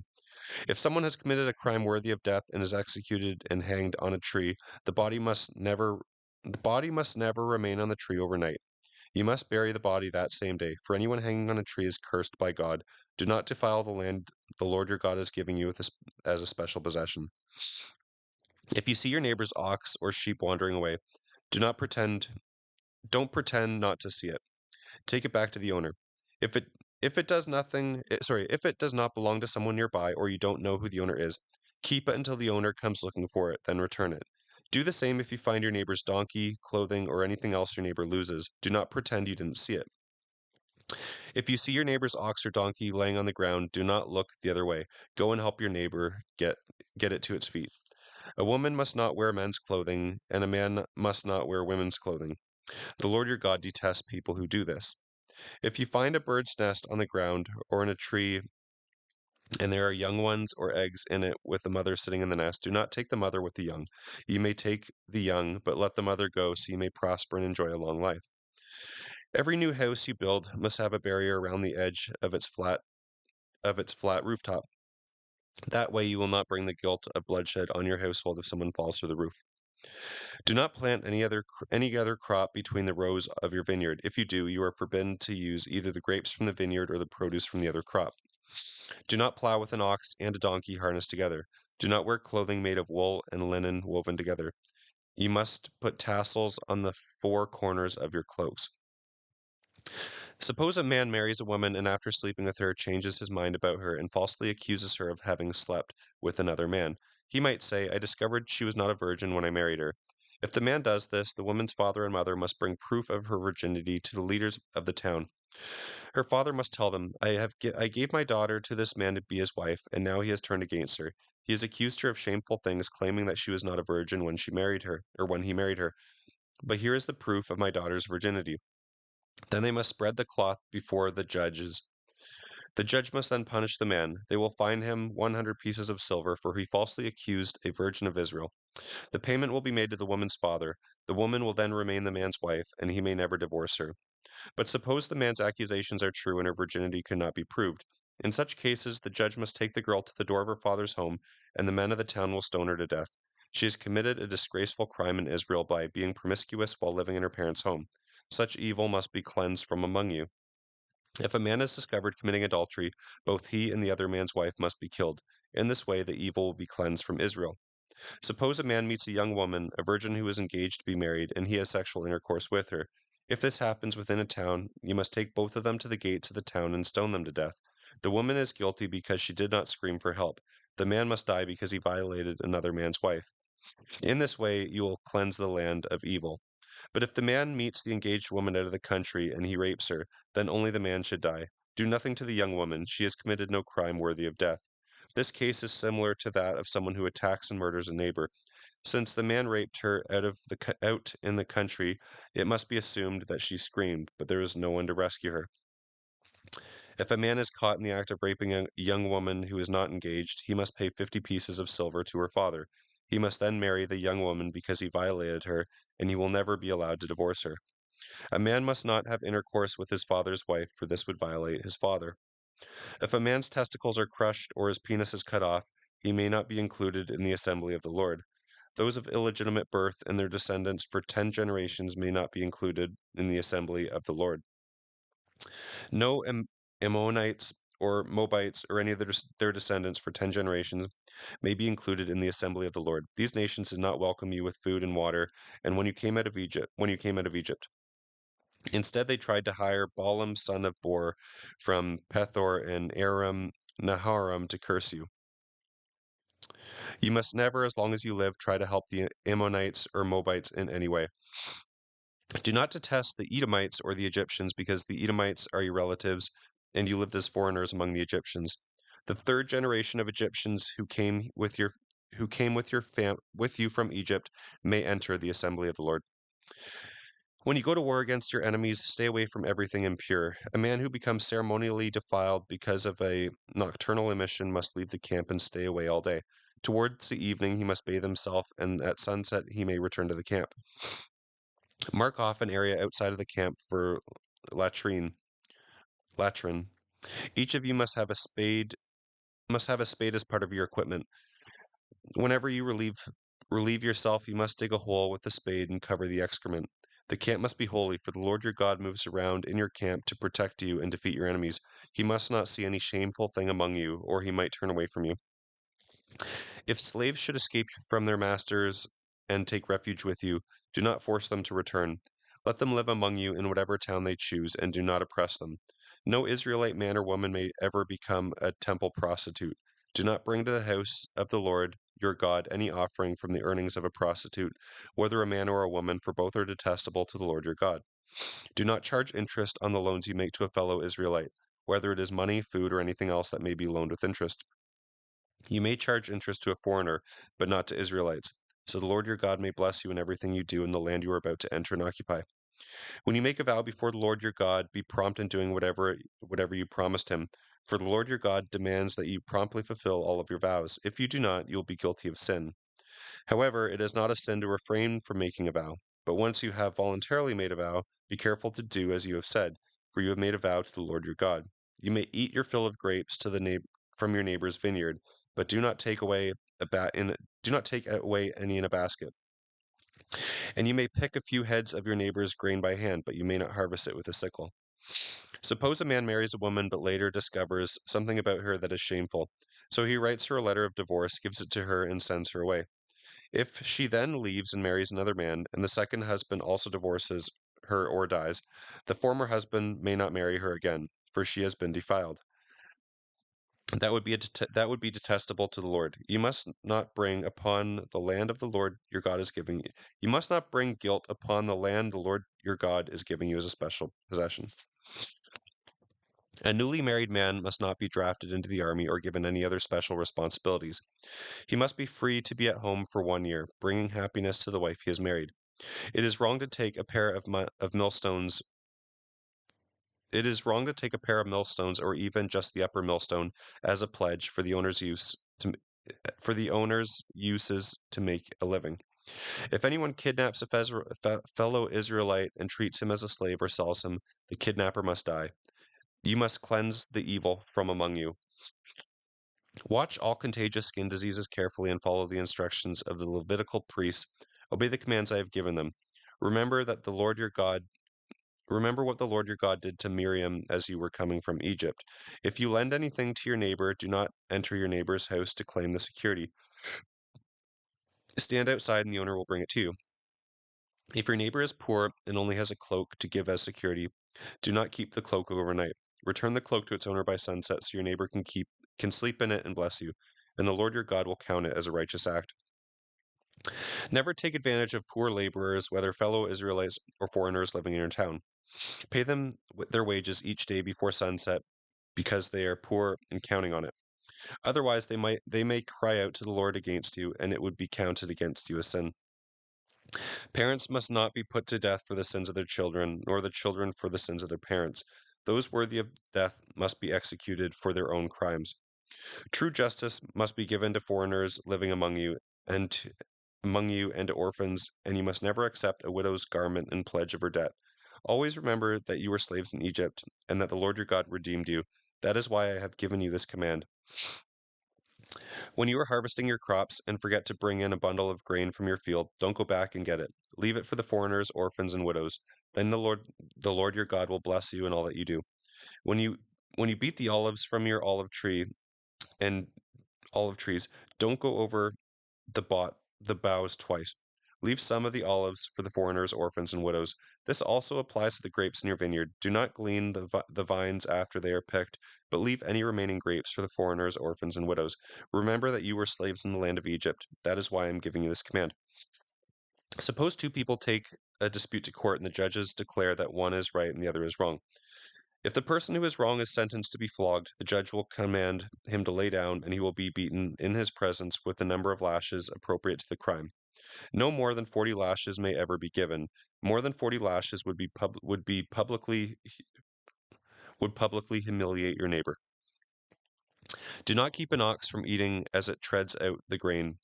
If two brothers are living together on the same property and one of them dies without a son, his widow must not marry outside of his family. Instead, her husband's brother must marry her and fulfill the duties of a brother-in-law. The first son she bears to him will be counted as the son of the dead brother, so that his name will not be forgotten in Israel. But if the dead man's brother refuses to marry the widow, she must go to the town gate and say to the leaders there, "My husband's brother refuses to preserve his brother's name in Israel. He refuses to marry me." The leaders of the town will then summon him and try to reason with him. If he still insists that he doesn't want to marry her, the widow must walk over to him in the presence of the leaders, pull his sandal from his foot, and spit in his face. Then she will say, "This is what happens to a man who refuses to raise up a son for his brother." Even afterward, his family will be referred to as the family of the man whose sandal was pulled off. If two Israelite men are fighting and the wife of one tries to rescue her husband by grabbing the testicles of the other man, her hand must be cut off without pity. You must use accurate scales when you weigh out merchandise, and you must use full and honest measures. Yes, use honest weight and measures so that you will enjoy a long life in the land the Lord your God is giving you. Those who cheat with dishonest weights and measures are detestable to the Lord your God. Never forget what the Amalekites did to you as you came from Egypt. They attacked you when you were exhausted and weary, and they struck down those who were lagging behind. They had no fear of God. Therefore, when the Lord your God has given you rest from all your enemies in the land he is giving you as a special possession, you are to destroy the Amalekites and erase their memory from under heaven. Never forget this. When you arrive in the land the Lord your God is giving you as a special possession, and you have conquered it and settled there, put some of the first produce from each harvest into a basket and bring it to the place the Lord your God chooses for his name to be honored. Go to the priest in charge at that time and say to him, "With this gift I acknowledge that the Lord your God has brought me into the land he swore to give our ancestors." The priest will then take the basket from your hand and set it before the altar of the Lord your God. You must then say in the presence of the Lord your God, "My ancestor Jacob was a wandering Amarian who went to live in Egypt. His family was few in number, but in Egypt they became a mighty and numerous nation. When the Egyptians mistreated and humiliated us by making us their slaves, we cried out to the Lord, the God of our ancestors. He heard us and saw our hardship, toil, and oppression. So the Lord brought us out of Egypt with amazing power, overwhelming terror, and miraculous signs and wonder. He brought us to the place He brought us to this place and gave us this land flowing with milk and honey. And now, O Lord, I have brought you a token of the first crops you have given me from the ground. Then place the produce before the Lord your God and worship them. Afterwards, go and celebrate because all of the good things the Lord your God has given you and your household. Remember to include the Levites and the foreigners living among you in the celebration. Every third year you must offer a special tithe of your crops. You must give these tithes to the Levites, foreigners, and orphans and widows so that they will have enough to eat in your towns. Then you must declare in the presence of the Lord your God, I have taken the sacred gifts from my house and given them to the Levites, foreigners, orphans, and widows, just as you commanded me. I have not violated or forgotten any of your commands. I have not eaten any of it while in mourning. I have not touched it while I was ceremonially unclean, and I have not offered any of it to the dead. I have obeyed the Lord my God and have done everything you commanded me. Look down from your holy dwelling place in heaven and bless your people of Israel and the land you have given us, a land flowing with milk and honey, just as you solemnly promised our ancestors. I'm just going to blow my nose quick. Still getting over this cold.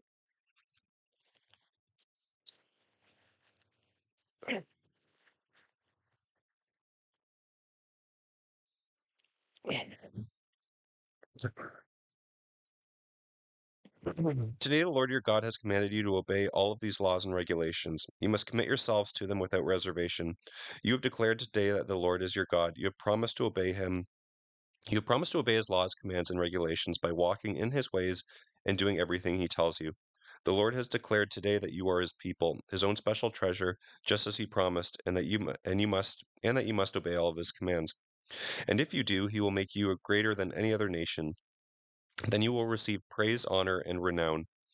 You will be a nation that is holy to the Lord your God, just as he had promised. Then Moses and the leaders of Israel charged the people as follows: Keep all of these commands that I am giving you today. When you cross the Jordan River and enter the land the Lord your God is giving you, set up some large stones and coat them with plaster. Then write all of the terms of this law on them. I repeat, you will soon cross the river to enter the land the Lord your God is giving you, a land flowing with milk and honey, just as the Lord, the God of your ancestors, promised you. When you cross the Jordan, set up these stones at Mount Ebal and coat them with plaster, as I am commanding you today. Then build an altar there to the Lord your God using natural stones. Do not shape the stones with an iron tool, or the altar on the altar you must offer burnt offerings to the Lord your God. Sacrifice peace offerings on it also, and feast there with great joy before the Lord your God. On the stones coated with plaster, you must clearly write out all the terms of his law. Then Moses and the Levitical priests addressed all Israel as follows: O Israel, be quiet and listen. Today you have become the people of the Lord your God, so obey the Lord your God by keeping all of his commands and laws that I am giving you today.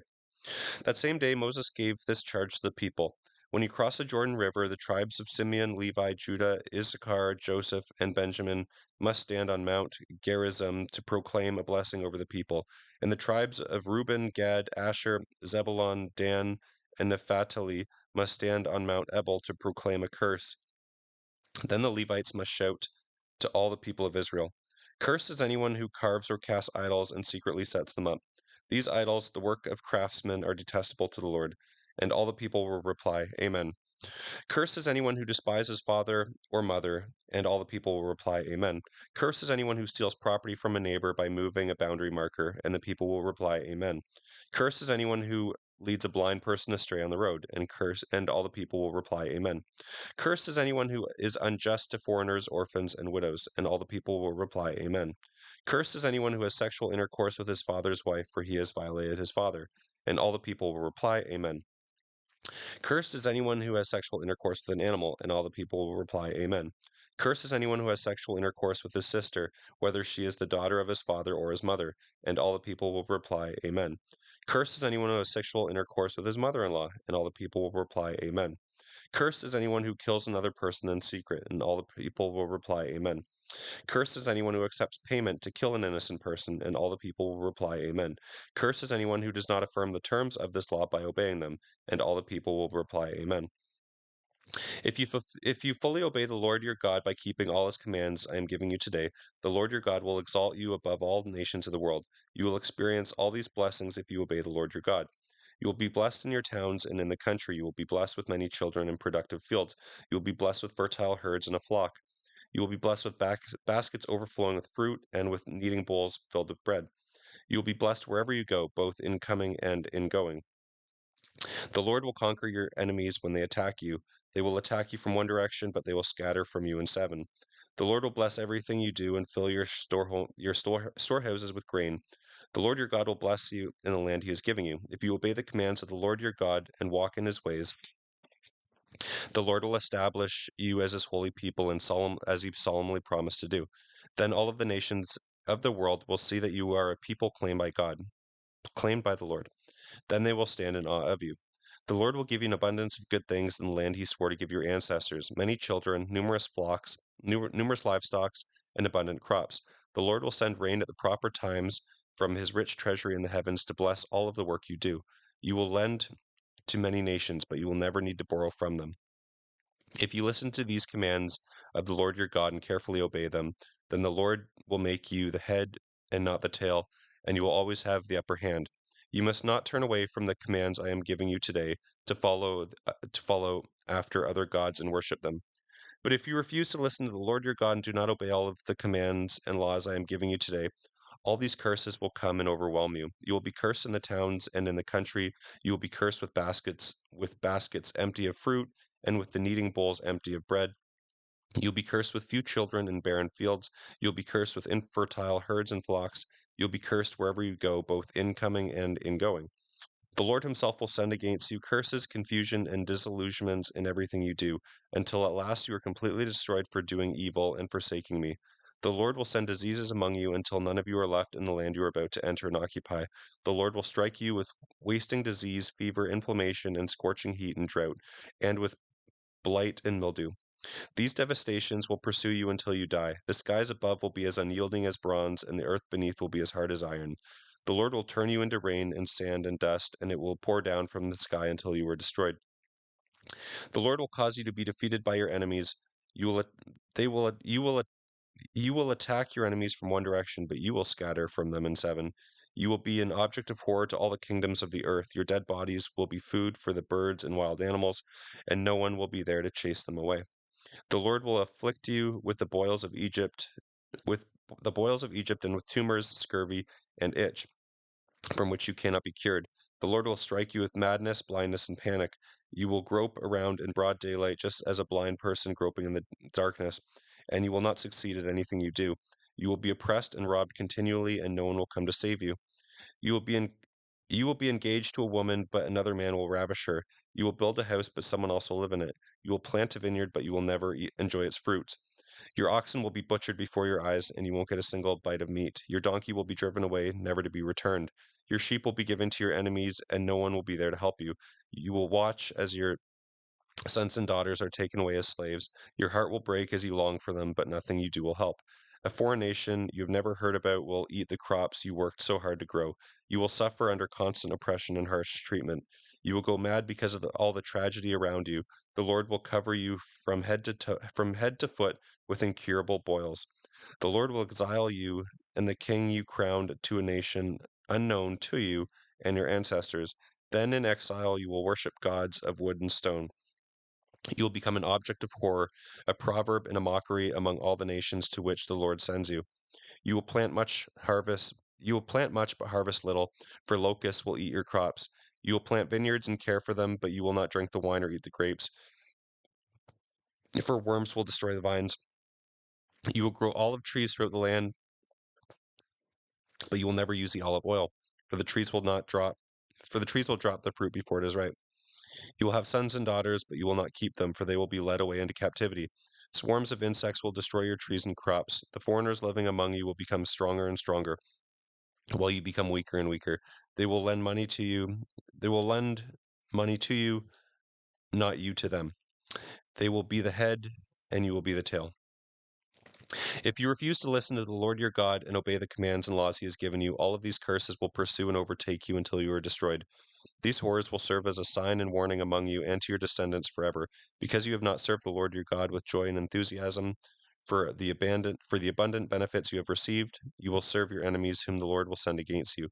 Then you will be left hungry, thirsty, naked, and lacking in everything. They will oppress you harshly until you are destroyed.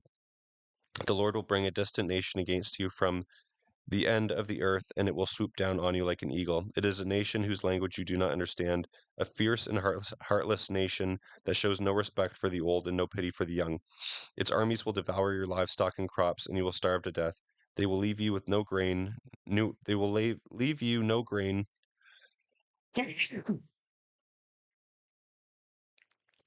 new wine, olive oil, calves, or lambs, bringing about your destruction. They will lay siege to your cities until all the fortified walls in your land, the walls you trusted to protect you, are knocked down. They will attack all of the towns in the land the Lord your God is giving you. The siege will be so severe that you will eat the flesh of your own sons and daughters, whom the Lord your God has given you. The most tender-hearted man among you will have no compassion for his own brother, his beloved wife, and his surviving children. He will refuse to give them a share of the flesh he is devouring, the flesh of one of his own children, because he has nothing else to eat during the time of siege that your enemies will inflict on all your towns. The most tender and delicate woman among you, so delicate she would not so much as touch her feet to the ground, will be cruel to her husband she loves and to her own sons or daughters. She will hide from them the afterbirth and the new baby she has born, so that she herself can secretly eat them. She will have nothing else to eat during the siege and terrible distress that your enemy will inflict on all your towns. If you refuse to obey all the terms of this law that are written in the book, and if you do not fear the glorious and awesome name of the Lord your God, then the Lord will overwhelm you and your children with indestructible plagues. These plagues will be intense and without relief, making you miserable and unbearably sick. He will sorry. He will bring against you all the diseases of Egypt that you feared so much, and they will claim you. The Lord will bring against you every sickness and plague there is, even those not mentioned in this book of the law, until you are destroyed. Though you were as numerous as the stars in the sky, few of you will be left because you would not listen to the Lord your God. Just as the Lord has found great pleasure in helping you to prosper and multiply, the Lord will find pleasure in destroying you until you disappear from the land you are about to enter and occupy. For the Lord will scatter you among the nations from one end of the earth to the other. There you will worship foreign gods that neither you nor your ancestors have known, gods made of wood and stone. There among those nations you will find no place of security and rest, and the Lord will cause your heart to tremble and your eyesight to fail, and your soul to despair. Your lives will hang in doubt. You will live night and day in fear, with no reason to believe that you will see the morning light. In the morning you will say, "If only it were night," and in the evening you will say, "If only it were morning." You will say these because of your terror at the awesome horrors you see around you. Then the Lord will send you back to Egypt in ships, a journey I promised you would never make again. There you will offer to sell yourselves to your enemies as slaves, but no one will want to buy you. These are the terms of the covenant the Lord commanded Moses to make with the Israelites while they were in the land of Moab, in addition to the covenant he made with them at Mount Sinai. Moses summoned all the Israelites and said to them, "You have seen with your own eyes everything the Lord did in Egypt to Pharaoh and all of his servants in the whole country, and the great tests of strength, the miraculous signs, and the amazing wonders. But to this day the Lord has not given you minds that understand, nor eyes that see, nor ears that hear. For 40 years I led you through the wilderness, yet your clothes and sandals did not wear out. You had no bread or wine or other strong drink, but he gave you food so that you would know that he is the Lord your God. When we came here, King Sihon of Heshbon and King Og of Bashan came out to fight against us, but we defeated them. We took their land and gave it to the tribes of Reuben and Gad, and to the half tribe of Manasseh as their inheritance. Therefore, obey the terms of this covenant so that you will prosper in everything you do. All of you, your tribal leaders, your judges, your officials, all the men of Israel are standing today before the Lord your God. With you are the little ones, your wives, and the foreigners living among you who will chop your wood and carry your water. You are standing here today to enter into a covenant with the Lord your God. The Lord is making this covenant with you today, and he has sealed it with an oath. He wants to confirm you today as his people, and to confirm that he is your God, just as he promised you, and as he swore to your ancestors, Abraham, Isaac, and Jacob. But you are not the only ones with whom the Lord is making this covenant with its obligations. The Lord your God is making this covenant with you who stand in his presence today, and also with all the future generations of Israel. Surely you remember how we lived in the land of Egypt, and how we traveled through the lands of enemy nations as we left. You have seen their detestable idols made of wood, stone, silver, and gold. The Lord has made this covenant with you, so that no man, woman, family, or tribe among you would turn away from the Lord your God and worship other gods of other nations, and so that no root among you would bear bitter and poisonous fruit. Let none of those who hear these warnings of this curse consider themselves immune, thinking, I am safe, even though I am walking in my own stubborn way. This would lead to utter ruin. The Lord will not pardon such people. His anger and jealousy will burn against them. All the curses written in this book will come down on them, and the Lord will erase their names from under heaven. The Lord will separate them from all the tribes of Israel to pour out on them all of the covenant curses recorded in this book of law, in this book of the law. Then the generations to come, both your own descendants and the foreigners who come from distant lands, will see the devastation of the land and the diseases the Lord will send against it. They will find its soil turned into sulfur and salt, with nothing planted and nothing growing, not even a blade of grass. It will be just like Sodom and Gomorrah, Adam and Admah and Zeborim, not even a blade of grass, which the Lord destroyed in his anger. The surrounding nations will ask, why has the Lord done this to his land? Why was he so angry? And they will be told, this happened because the people of the land broke the covenant they made with the Lord, the God of their ancestors, when he brought them out of the land of Egypt. They turned to serve and worship other gods that were foreign to them, gods that the Lord had not designated for them. That is why the Lord's anger burned against this land, bringing down on it all the curses recorded in this book. In great anger and fury, the Lord uprooted his people from their land and exiled them to another land where they still live today. There are secret things that belong to the Lord our God, but the revealed things belong to us and our descendants forever, so that we may obey these words of the law. Suppose all of these things happen to you, the blessings and the curses I have listed, and you meditate on them as you are living among the nations to which the Lord your God has exiled you. If at a time you return to the Lord your God, and you and your children begin wholeheartedly to obey all of his commands I have given you today, then the Lord your God will restore your fortunes. He will have mercy on you and gather you back from all the nations where he has scattered you. Though you are at the ends of the earth, the Lord your God will go and find you and bring you back again. He will return you to the land that belonged to your ancestors, and you will possess that land again. He will make you even more prosperous and numerous than your ancestors. The Lord your God will cleanse your heart and the hearts of your descendants, so that you will love him with all your heart and soul, so that you may live. The Lord your God will inflict all of these curses on your enemies and persecutors. Then you will again obey the Lord and keep all the commands I am giving you today. The Lord your God will make you successful in everything you do. He will give you many children and numerous livestock, and your fields will produce abundant harvests. For the Lord your God will delight in being good to you, as he was to your ancestors. The Lord your God will delight in you if you obey his voice and keep his commands and laws written in this book of the laws, and if you turn to the Lord your God with all your heart and soul. This command I am giving you today is not too difficult for you to understand or perform. It is not up in heaven so distant that you must ask, who will go to heaven and bring it down so that I can hear and obey it? It is not beyond the sea so far away that you must ask, who will cross the sea to bring it to us so we can hear and obey it? The message is very close at hand. It is on your lips and in your heart so that you can obey it. Now listen, today I am giving you a choice between prosperity and disaster, between life and death. I have commanded you today to love the Lord your God and to keep his commands, laws, and regulations by walking in his ways. If you do this, you will live and become a great nation, and the Lord your God will bless you in the land you are about to enter and occupy. But if your heart turns away and you refuse to listen, and if you are drawn to serve and worship other gods, then I warn you now that you will certainly be destroyed. You will not live a long, good life in the land you are crossing the Jordan to occupy. Today I have given you the choice between life and death, between blessing and curses. I call on heaven and earth to witness the choice you make. Oh, that you would choose life, and that you and your descendants might live. Choose to love the Lord your God and to obey him and commit yourself to him, for he is your life. Then you will live long in the land the Lord swore to give your ancestors, Abraham, Isaac, and Jacob. When Moses had finished saying these things to all the people of Israel, he said, I am now 120 years old, and I am no longer able to lead you. The Lord has told me that I will not cross the Jordan River, but the Lord your God himself will cross over ahead of you. He will destroy the nations living there, and you will take possession of their land. Joshua is your new leader, and he will go with you, just as the Lord promised. The Lord will destroy the nations living in the land, just as he destroyed Sihon and Og, the king of the Amorites. The Lord will hand over to you the people who live there, and you will deal with them as I have commanded you.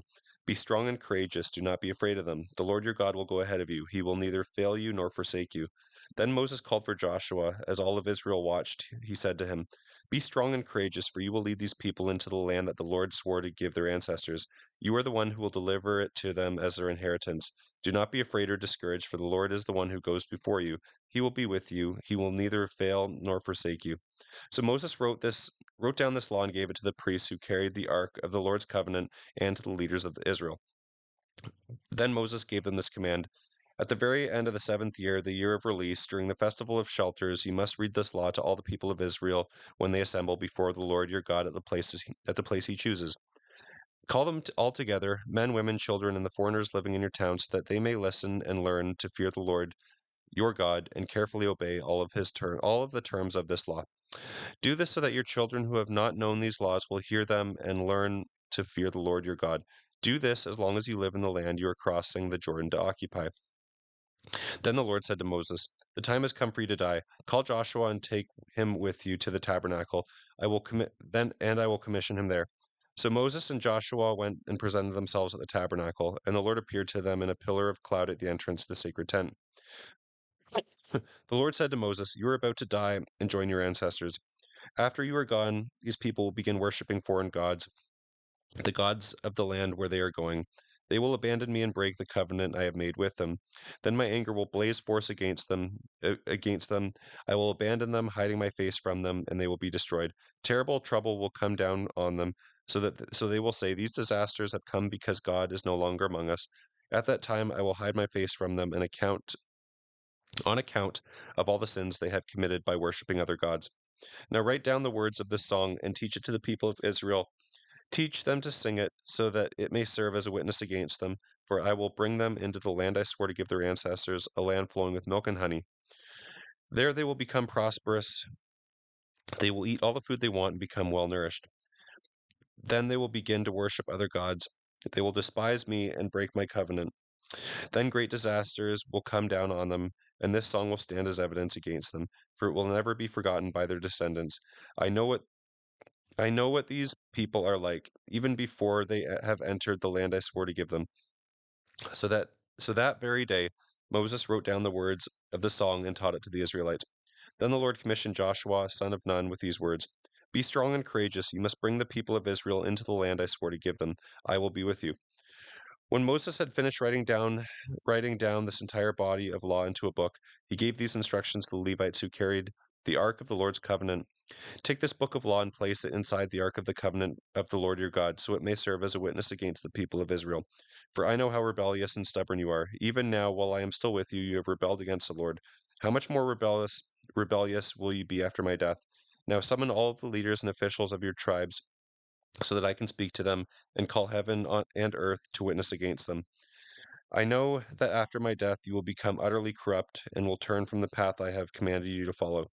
In the days to come, disaster will come down on you, for you will make the Lord very angry by doing what is evil in his sight.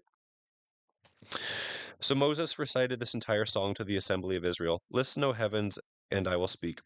Hear, O earth, the words that I say. My teaching will fall on you like rain, my speech will settle like dew. My words will fall like rain on tender grass, like gentle showers on young plants. I will proclaim the name of the Lord. How glorious is our God! He is the rock, his work is perfect. Everything he does is just and fair. He is a faithful God who does no wrong. How just and upright he is. But they have acted corruptly towards him. When they acted like that, they really his children? They are a deceitful and twisted generation. Is this the way you repay the Lord, you foolish and senseless people? Isn't he your father who created you? Has he not made you and established you? Remember the days of long ago. Think about the generations past. Ask your father, and he will inform you. Inquire of your elders, and they will tell you. When the Most High assigned lands to the nations, when he divided up the human race, he established the boundaries of his people according to the number of angelic beings. For the people of Israel belong to the Lord. Jacob, Jacob is his special possession. He found them in a desert land, in an empty, howling wasteland. He surrounded them and watched over them. He guarded them as his most precious possession, like an eagle that rouses her chicks and hovers over her young. So he spread his wings to take them in, and carried them aloft on his pinions. The Lord alone guided them. They lived without any foreign gods. He made them ride over the highlands. He let them feast on the crops of the fields. He nourished them with honey from the cliffs, with olive oil from the hard rock. He fed them curds from the herd and milk from the flocks, together with the fat of lambs and goats. He gave them choice rams and goats from Bashan, together with the choicest meat. You drank the finest wine made from the juice of grapes. But Israel soon became fat and unruly. The people grew heavy, plump, and stuffed. Then they abandoned the God who made them. They made light of the rock of their salvation. They stirred up his jealousy by worshipping foreign gods. They provoked his fury with detestable acts. They offered sacrifices to demons, non-gods, to gods they had not known before, to gods only recently arrived, to gods their ancestors had never feared. You neglected the rock who had fathered you. You forgot the God who had given you birth. The Lord saw this and was filled with loathing. He was provoked to anger by his own sons and daughters. He said, I will abandon them. I will see to their end. For they are a twisted generation, children without integrity. They have roused my jealousy by worshipping non gods. They have provoked my fury with useless idols. Now I will rouse their jealousy by blessing other nations. I will provoke their fury by blessing their foolish Gentiles. For my anger blazes forth like fire and burns to the depths of the grave. It devours the earth and all of its crops, and ignites the foundations of the mountain. I will heap disasters upon them and shoot them down with my arrows. I will send against them wasting famine, burning fever, and deadly disease. They will be troubled by the fangs of the wild. They will be troubled by the fangs of the wild beasts, by poisonous snakes that glide in the dust. Outside, the sword will bring death, inside terror will strike. Both young men and young women, both infants and the aged, I decided to scatter them, so even the memory of them would disappear. But I feared the taunt of the enemy, that their adversaries might misunderstand and say, our power has triumphed. It was not the Lord who did this. Israel is a nation that lacks sense. The people are foolish without understanding. Oh, that they were wise and could understand this. Oh, that they might know their fate. How could one person chase 1,000 of them, and two put 10,000 to fight, unless the rock had sold them, unless the Lord had given them up? But the rock of our enemies is not like our rock, as even they recognize. Their vine their vine grows from the vine of Sodom, from the vineyard of Gomorrah. Their grapes are poison, and their cluster are bitter. Their wine is the venom of snakes, the deadly poison of vipers. I am storing up these things, sealing them away with my treasury. I will take vengeance, I will repay those who deserve it. In due time their feet will slip, their day of disaster will arrive, and their destiny will overtake them. Indeed, the Lord will judge his people, and he will change his mind about his servants. When he sees their strength is gone, and no one is left, slave or free, then he will ask, where are their gods, the rocks they had fled to their refuge? Re- the rocks they had fled to for refuge. Where now are those gods, who ate the fat of their sacrifices and drank the wine of their offerings? Let those gods arise and help you. Let them provide you a shelter. Look now, I myself am he. There is no God other than me. I am the one who kills and gives life. I am the one who wounds and heals. No one delivers from my power.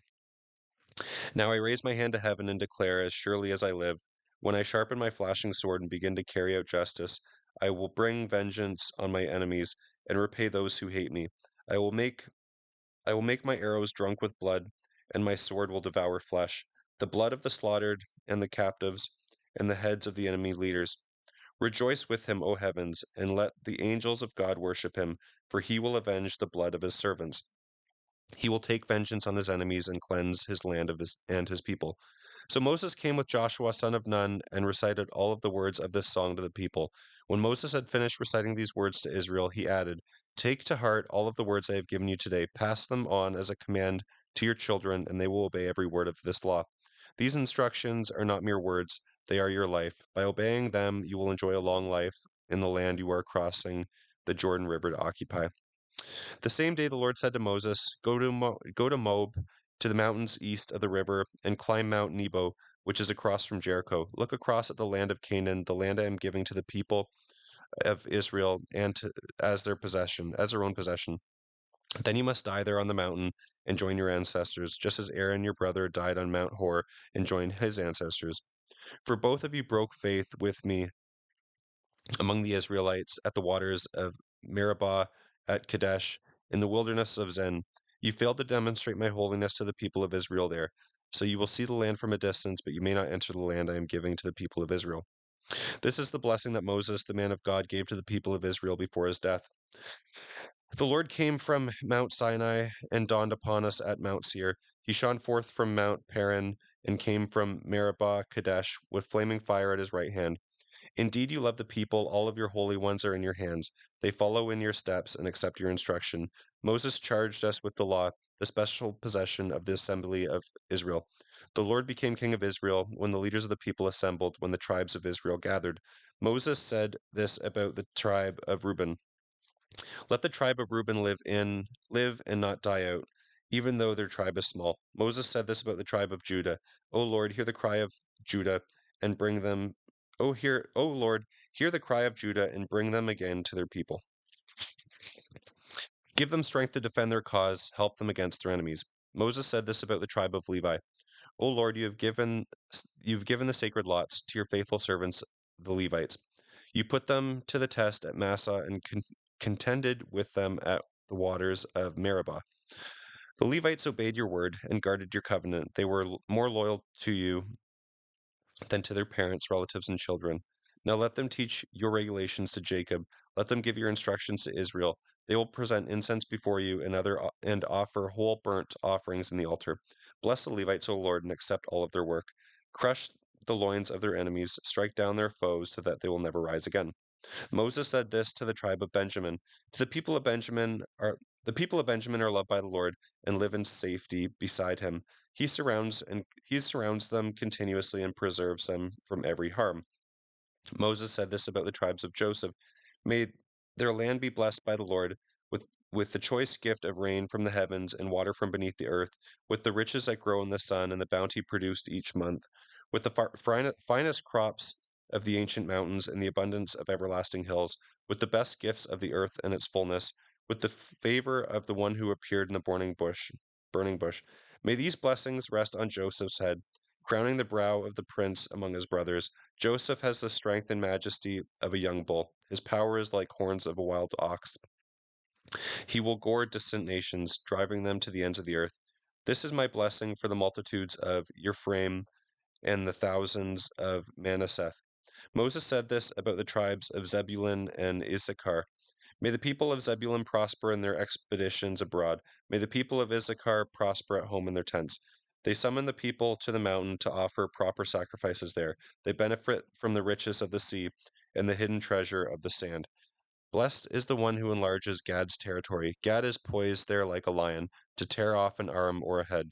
The people of Gad took the best land for themselves. A leader's share was assigned to them. When the leaders of the people were assembled, they carried out the Lord's justice and obeyed his regulations for Israel. Moses said this about the tribe of Dan. Dan is a lion's cub leaping out from Bashan. Moses said this about the tribe of Naphtali. O Naphtali, you are rich in favor and full of the Lord's blessings. May you possess the west and the south. Moses said this about the tribe of Asher. May Asher be blessed above other sons. May he be esteemed by his brothers. May he bathe his feet in olive oil. May the bolts of your gates be of iron and bronze. May your strength match the length of your days. There is no one like the God of Israel. He rides across the heavens to protect you, across the skies in majestic splendor. The eternal God is your refuge, and his everlasting arms are under you. He thrusts out the enemy before you. It is it is he who cries, destroy them. So Israel will live in safety, Jacob, prosperous Jacob in security, in a land of grain and wine, while the heavens drop down dew. How blessed you are, O Israel! Who else is like you, a people saved by the Lord? He is your protected shield. Here is your protecting shield and your triumphant sword. Your enemies will bow low before you, and you will trample on their backs. Then Moses went to Mount Nebo from the plains of Moab and climbed Pisgah Peak, which is across from Jericho. And the Lord showed him the whole land, from Gilad as far as Dan, all the land of Naphtali, the land of Ephraim and Manasseh, and all the lands of Judah extending to the Mediterranean Sea, the Negev, the Jordan Valley with Jericho, the city of palms, as far as Zor. Then the Lord said to Moses, This is a land I promised on oath to Abraham, Isaac, and Jacob, and I told them I would give it to their descendants. I have now allowed you to see it, but you will not enter the land. So Moses, the servant of the Lord, died there in the land of Moab, just as the Lord had said. He was buried in a valley near Beth Peor in Moab, but to this day no one knows the exact place. Moses was 120 years old when he died, yet his eyesight was clear and he was as strong as ever. The people of Israel mourned 30 days for Moses on the plains of Moab until the customary period of mourning was over. Now Joshua son of Nun was filled with the spirit of wisdom, for Moses had laid his hands on him. So the people of Israel obeyed him and did everything as the Lord had commanded Moses. There has never been another prophet like Moses whom the Lord knew face to face. The Lord sent Moses to perform all the miraculous signs and wonders in the land of Egypt against Pharaoh and his servants and his entire land. And it was through Moses that the Lord demonstrated his mighty power and terrifying acts in the sight of all Israel.